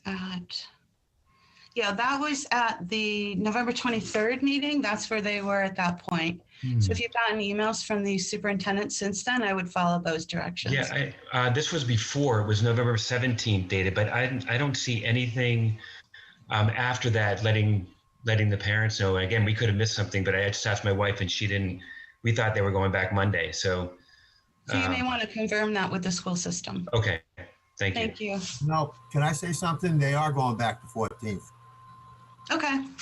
This is how my wife is standing here. Okay. Thank you, Representative Good to Watson. know. Thank you. Thanks, Harry. Representative Frickman, did you have a question? No, that was my question too, was about the 15th. Thank you. Thank you. Thank you, Representative Fitzgerald. Representative Cassieri, if you'd like to continue. Sorry about that. No problem. The town council met virtually for the regular monthly town council meeting on December 1st, 2020 at 6:30 p.m. The council passed item 2020-754, acceptance of open space parcel Bridgeview subdivision, a resolution to accept 1.5 acres of land on Packer Road associated with the Bridgeview subdivision, Grove Avenue.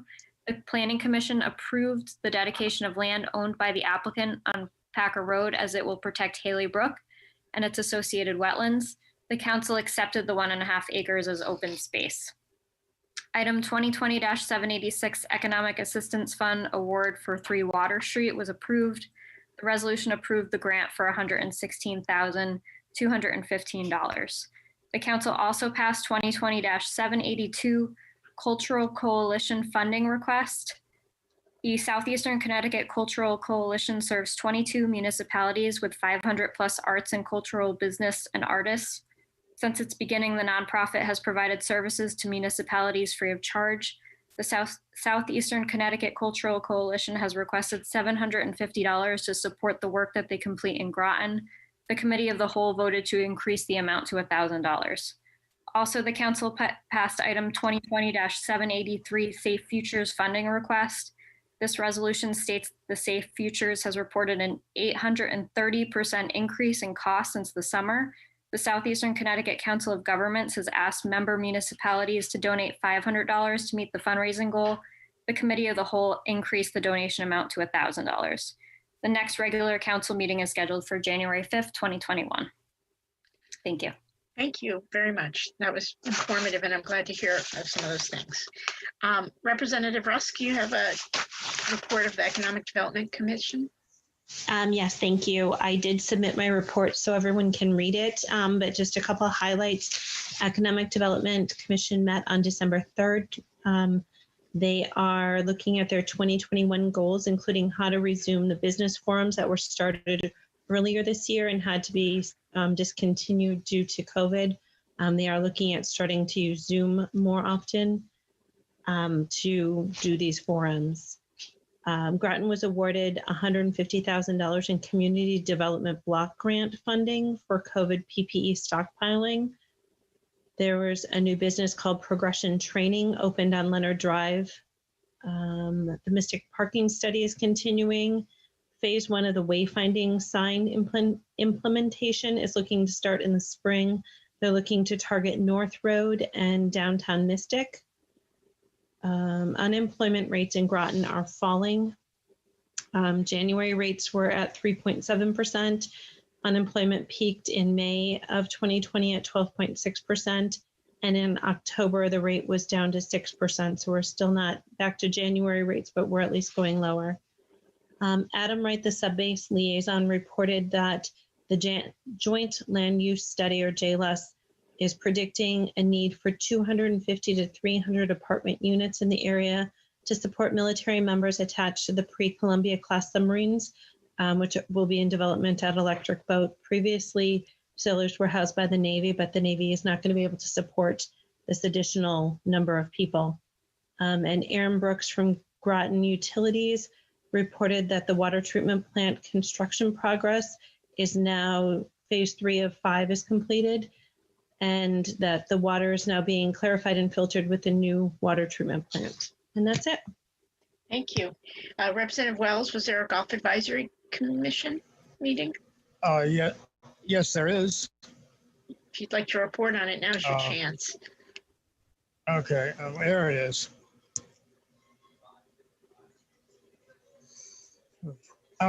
October, November were great months, including an unprecedented 7 and 4 season passes sold. The courses have been filling up on the weekends, and we're able to continue to charge the same rates as in July without complaint. Off-season rates begin December 1st. Our current fiscal year to date since June has shown a 23% increase in revenue over the same period last year, which was also a record year. This is a 58% increase over the average of the prior 4 years. Some of that increase reflects a terrible series of weekend weather 2 years ago that wiped out the fund balance accumulated over a 10-year period. In addition to restoring that literal rainy day fund, there's equipment that needs replacing and other expenditures that have been put off that are going to be dealt with. Worth repeating from my last liaison report is that golfers rely to a large extent on recommendations from other golfers. In our most recent annual survey of players, most commented favorably on the overall course condition and the improvements to the bunkers, which were part of the long-term capital improvement plan, which the RTM approved. The course is currently promoting gift certificates to the website and to the email addresses they've collected through the new online booking scheme. A recent event raised $10,000 in support of past champion Greg Lambert and his wife Roxanne. They are having difficulty making ends meet as his illness had reached the point of him losing motor skills and the ability to perform routine functions. There are plans to have this event every year.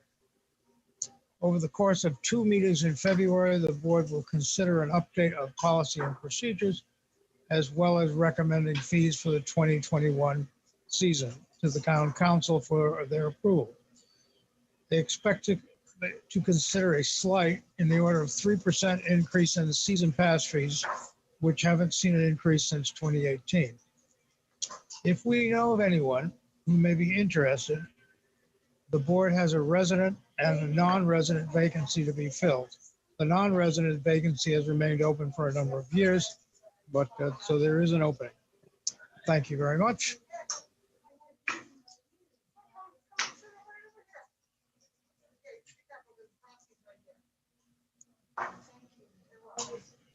Sorry. Thank you, Representative Chase. Someone muted me. Representative Wells, excuse me. I don't see any questions. It is Representative Chase next with the Town Council Board of Ed, City of Groton R.T.M Liaison Committee. If there was a report, I know there was a meeting, I believe, last week. There was, Madam Moderator, thank you. I did check off a lot of the bullet points that people already spoke about, so my report will be short. Thank you. This committee met on December 2nd, and the Board of Education that wasn't covered was the Diversity, Equity, and Inclusion Committee has started a book club. The book being read is called So You Want to Talk About Race. The next meeting is December 15th. The budget for the FY22 school year is in good shape in anticipation of Dr. Greenair's retirement. So they've been working on that prior to him leaving. There were 16 $20,000 Martin Luther King scholarships distributed this year, with 5 of those going to Fitch students. That's excellent. Yeah. The town council alterations to River Road were approved. Amendments to the tax increment finance plan was made. Town manager signed a short-term tax agreement for the Mystic Education property. The public hearing you talked about, let's see, a short-term fixed assessment agreement was approved for William Silly School property. The city council is in process of losing a council member and electing a new member. A new planning and zoning department head and economic development department head have been hired. And the RTM had no meeting in November, and that was the end of the meeting. Thank you very much. Thank you. Representative Mello Miller, is it anything from the Trails Advisory Committee or the Parks and Trails, I guess it's called? Not that I'm aware of, but we do have an update on the GLP bridge. Sure, if you want to provide that, that would be great. Okay, so we met once and we had, and I apologize, I lost my notes on this and I was looking everywhere for them. However, during the first presentation, we had about 90 minutes and we went through about 3 different scenarios that they're looking at for replacement. Some of the concerns are not wanting to affect residents and how much they're really going to have to raise the road. Unfortunately, before we could have our second meeting, the liaison from the contractor was laid off. So the second meeting has been postponed until December 17th. So we should have more information in January. Representative Casper was also at the first meeting if he had anything to add. Not really. I think you pretty much covered it. There were various options were presented, which mainly had to do with pedestrian and bicycle going across the bridge, because right now it's quite narrow, and in the summer you also have the kids who congregate on the bridge to jump off it.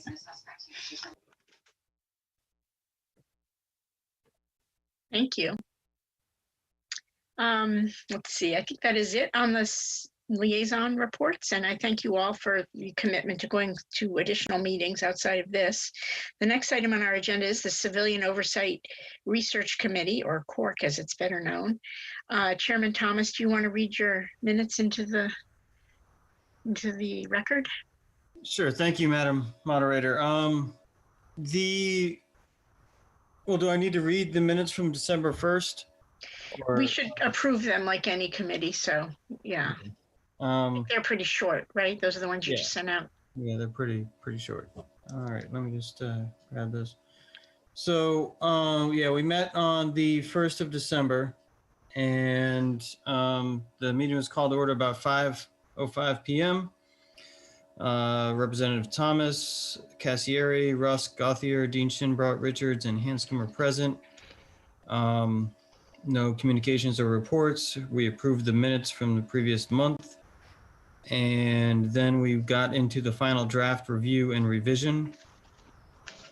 Items were discussed in a round-robin fashion, edits made online in a Google Doc in real time. the conversation items were fairly myriad and minute in detail. So I didn't go into great detail in the minutes. That can be reviewed in the recording if anyone wants to go through that. So yeah, you can refer to the recording online with the YouTube channel. Is there a motion to accept these minutes? Is that if you're done with them? Yeah. We adjourned at 6:05 after we accepted the report. Thank you. Final form. Make a motion. Sorry. Second the motion. I think there was a motion by Representative Foster, seconded by Representative Dean Shinbrod. Is that correct? Correct. Okay. Correct. Thank you. So we have a motion to approve these minutes. Is there any discussion? Seeing none, all in favor of approving the minutes of the December 1 meeting of the Civilian Oversight and Research Committee, please say aye. Aye. Aye. Aye. Aye. Aye. Any opposed? Any abstentions? That motion passes unanimously. I believe there are 32 members. Is that correct? Actually, let me see. We lost one. We have 34.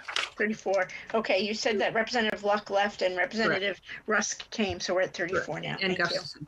Gustafson, thank you. All right, and now we have a presentation, I understand, by Chairman Thomas and perhaps other people on that committee. And I just want to note that you've all received a copy of their final report. You know, it hasn't been that long that it took them to complete this report, which is 30 pages in length.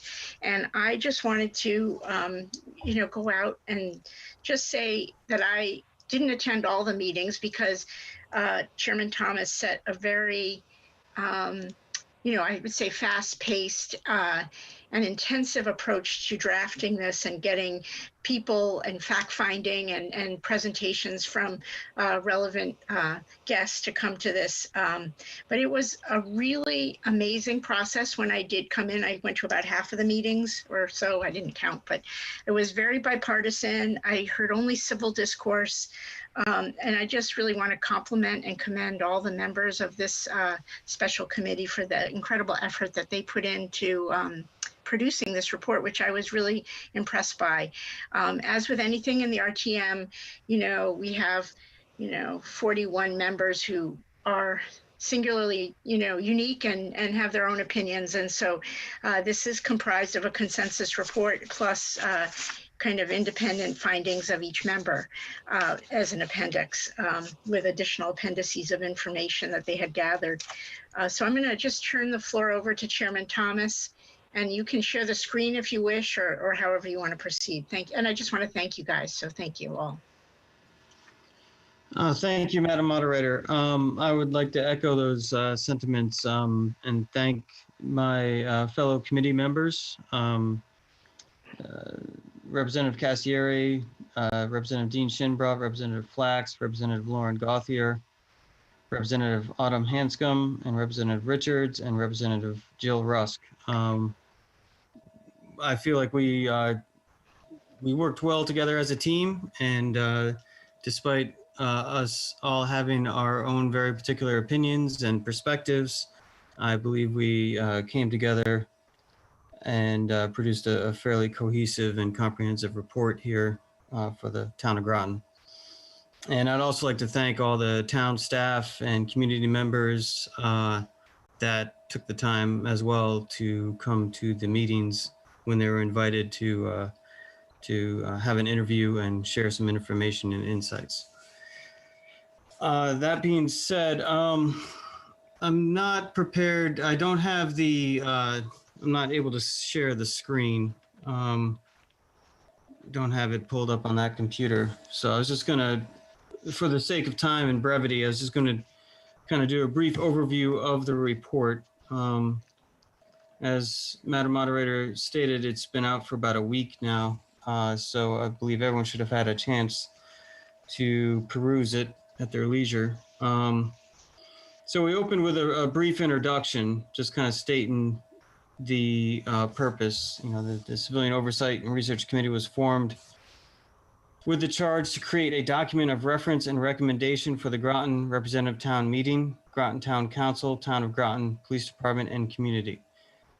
The members of the committee examined local and state laws, interviewed members of the town government and town police department, researched various models of civilian oversight of police throughout the country, and met with the Groton Town Council Public Safety Committee. This document discusses the information gained, options available to the town of Groton, and ultimately the consensus recommendation of the Civilian Oversight and Research Committee.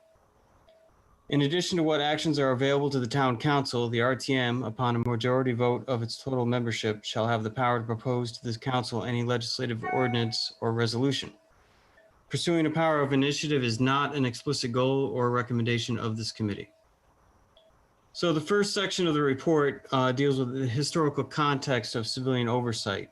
And it refers back to the 9 Pelian principles that also our Chief Frisaro has often referred to himself in various interviews and public statements. And that dates back to 1829 in London when they formed their Metropolitan Police Force. Sir Robert Peel came up with these 9 principles that kind of gave good targets for how police and the community could relate. So I would encourage everyone who, if you haven't read that section, definitely check it out. The second section of the report goes through the basic models of civilian review boards. Now, there are a lot of variations and a lot of features, we came to refer to them as, that could be attached to a body known as a civilian review board. So for the sake of some level of simplicity of consideration and conversation, we boiled it down to about 5 basic models. We refer to them as categorical models. And then within those 5 models, like different features could be plugged in or maybe not. So this second section of the report, we discussed those basic categorical models. The first of which is no direct civilian review board, which is the current state that Groton has now, where the town staff and the town council provide the civilian oversight. The second categorical model we refer to as police and community collaborative groups. And this model would be a little bit, it's more informal in the sense that there's no direct authority that that body would have over the police or in any sort of policy, but it would meet regularly to try to create a better bridge between police and community and kind of keep lines of conversation open.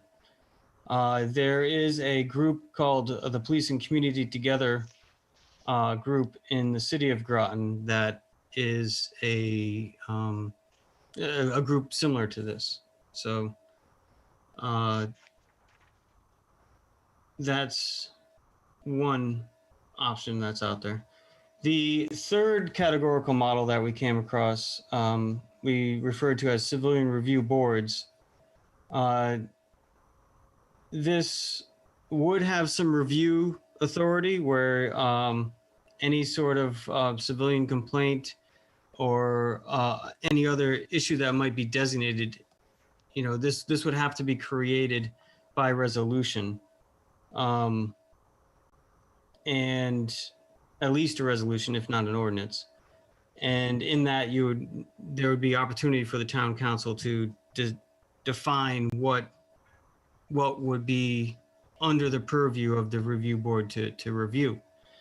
And it would be similar to the Police Community Relations Committee over in New London.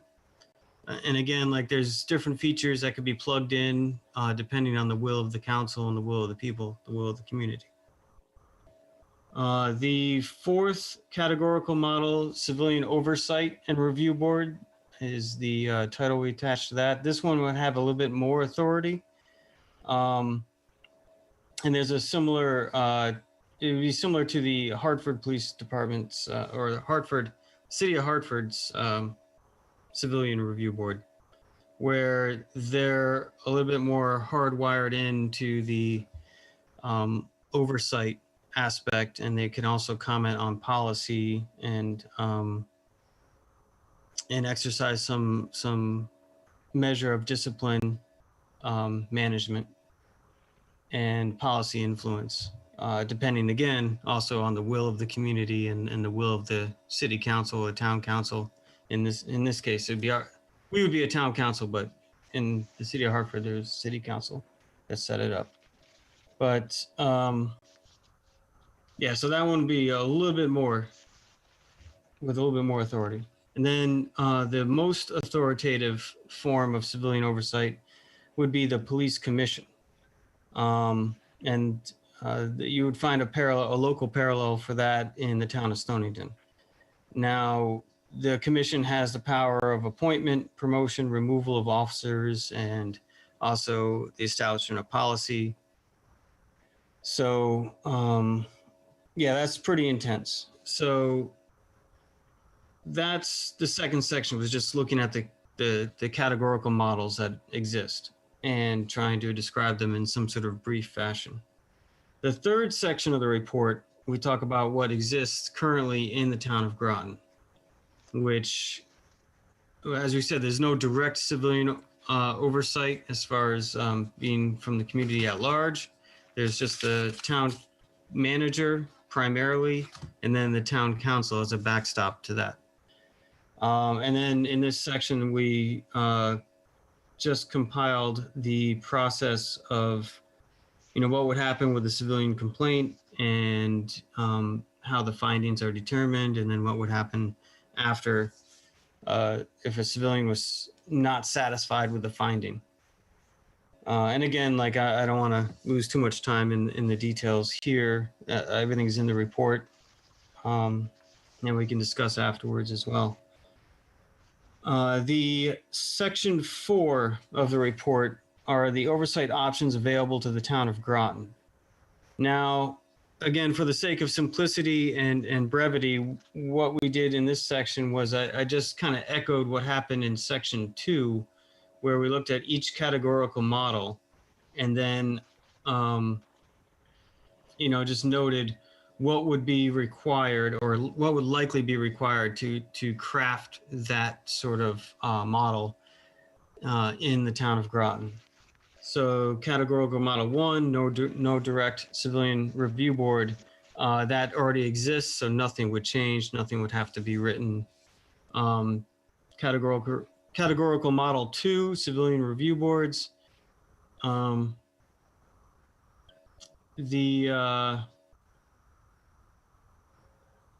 That would likely require some sort of resolution or ordinance, but not a charter change. And it could be empowered to review cases and incident reports along with surveying data, trends, and patterns. Civilian oversight and review boards. This would be a little bit more powerful and could be assigned the authority to initiate investigations or issue subpoenas for personnel and paperwork. However, this would require some sort of, unless it was formed as a subcommittee to the town council, it would require some sort of charter change. And then the police commissions would be a substantial charter change required for that sort of thing to come into existence. And as far as a police and community together group, or some sort of police community relations, that sort of more informal group could be formed by a simple resolution or ordinance and would not require a charter change. Section 5, this one I'm going to read verbatim because this is the committee consensus and recommendations section. And the consensus goals of the committee, we determined One, to research civilian review and oversight models available to Groton that would serve to improve communications between the police department and community in an effort to ensure fair and just treatment for the citizens and officers in the town of Groton. This would include significant efforts by the police department and the town of Groton to continually collaborate with all of the community, particularly people and groups that have been historically marginalized. Number two, to protect rights and increase public confidence in law enforcement. Civilian participation in law enforcement is critical to maintaining the necessary levels of trust, respect, and accountability for a safe town, with an emphasis on continuing to provide an effective and professional police service for the community. And three, to promote transparency, awareness, and access to police policy and procedures, accountability for misconduct, and accolades for acts of an extraordinary nature. Four, to ensure continual training efforts in compliance with state law and mandate on de-escalation of conflict, mental health, implicit biases, and restorative justice. This would include observing patterns, reviewing trends, and discussing police training. And five, to provide information and recommendations for the town council, RTM, and community in regards to the subject of improving police and community relations. So those are the goals, the 5 goals that we came to as a consensus of our group. The consensus recommendations. Number 1, civilian complaints and associated findings should be visibly available on the town's website for the public to review. Number 2, a police and community collaborative group would be the best next step for the town of Groton. Although it would not provide direct oversight or review, this committee would build a stronger relationship between police and the community, increase communication, and allow for the police and community to exchange ideas. The establishment of a collaborative committee, including community leaders, the police department, town government, and members of the Groton community, is a great first step. This collaborative committee can be designed in a way to open communication and make recommendations to the town council's public safety committee. 3, to research options such as targeted community policing based on need, paid social workers as regular co-responders available for every shift, and funding for more training in defensive tactics, conflict resolution, de-escalation, use of force, and implicit bias. So those are the 3 consensus recommendations that we came to as a committee. Recommendations of the individual committee members are found in the appendix of the report, along with a lot of ancillary information and resources and references that we used in compiling this report. So with that, I would like to recognize my fellow committee members and open the table for any sort of questions or discussion.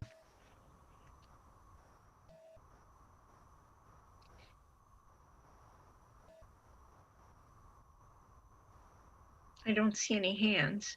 Nope. One thing I would like is after, if there is any discussion, but I think we should probably have a motion to accept the report into the RTM's record. And then so we can vote on just accepting it if there's a majority. And once accepted, it can be transmitted to the town council. Madam Moderator, can I make a Representative, motion? I'm sorry. thank you. There's a motion to accept from Representative Flax. Is there a second? Gauthier seconded.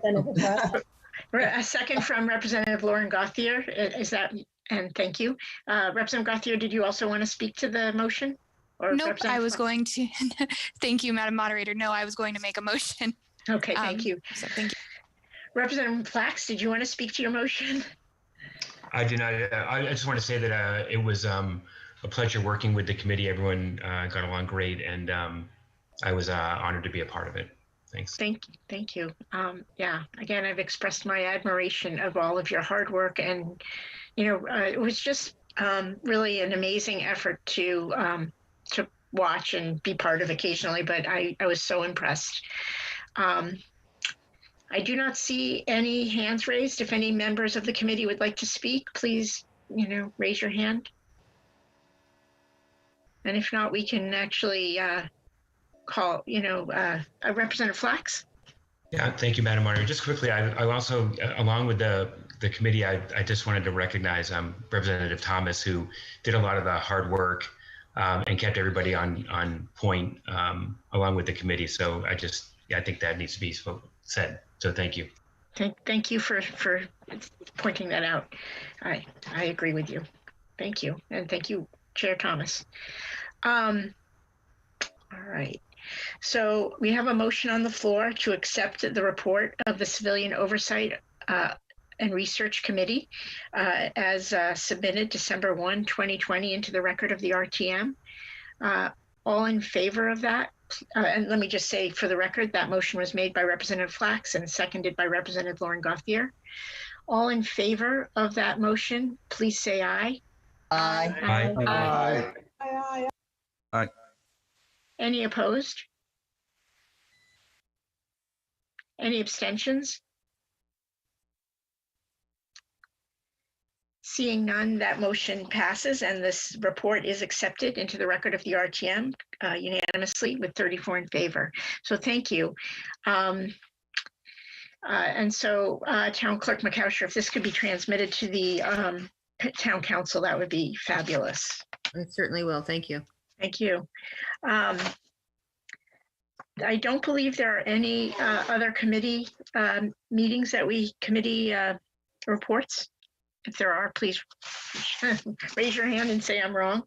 There is the item of voting on the meeting schedule, but before we get to that item, which I would say is under other business, under budget discussions, is there anyone who would like to speak?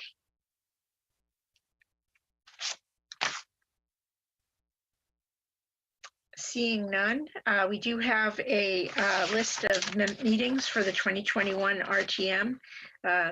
And is there a motion to accept that list of meeting dates?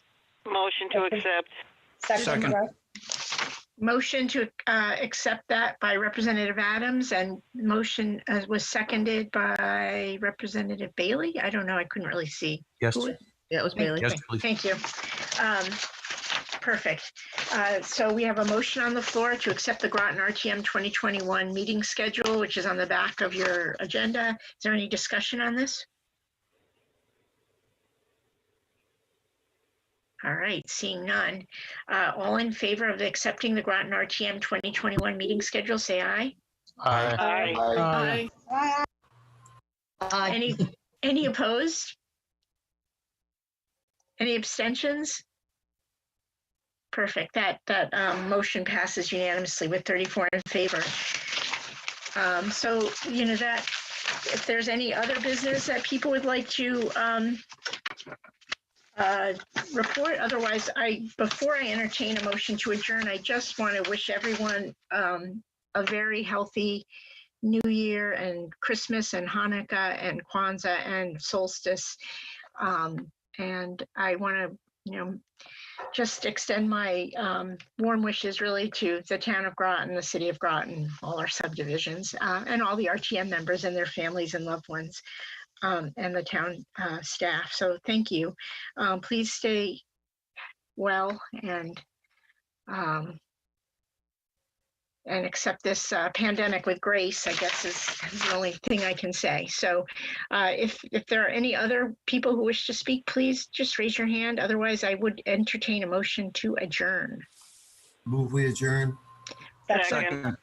Representative Watson has put a motion to adjourn on the table, and Representative Adams has seconded that, and that is non-debatable. So all in favor, please say aye. Aye. Aye. Aye. And any opposed? Any abstentions? Thank you. That motion carries unanimously, 34 in favor. So we'll see you in January on the 13th. And thank you all. Thanks, Mr. Burt and Mr. Reiner and Mr. Bronk, if you're still on. Betsy.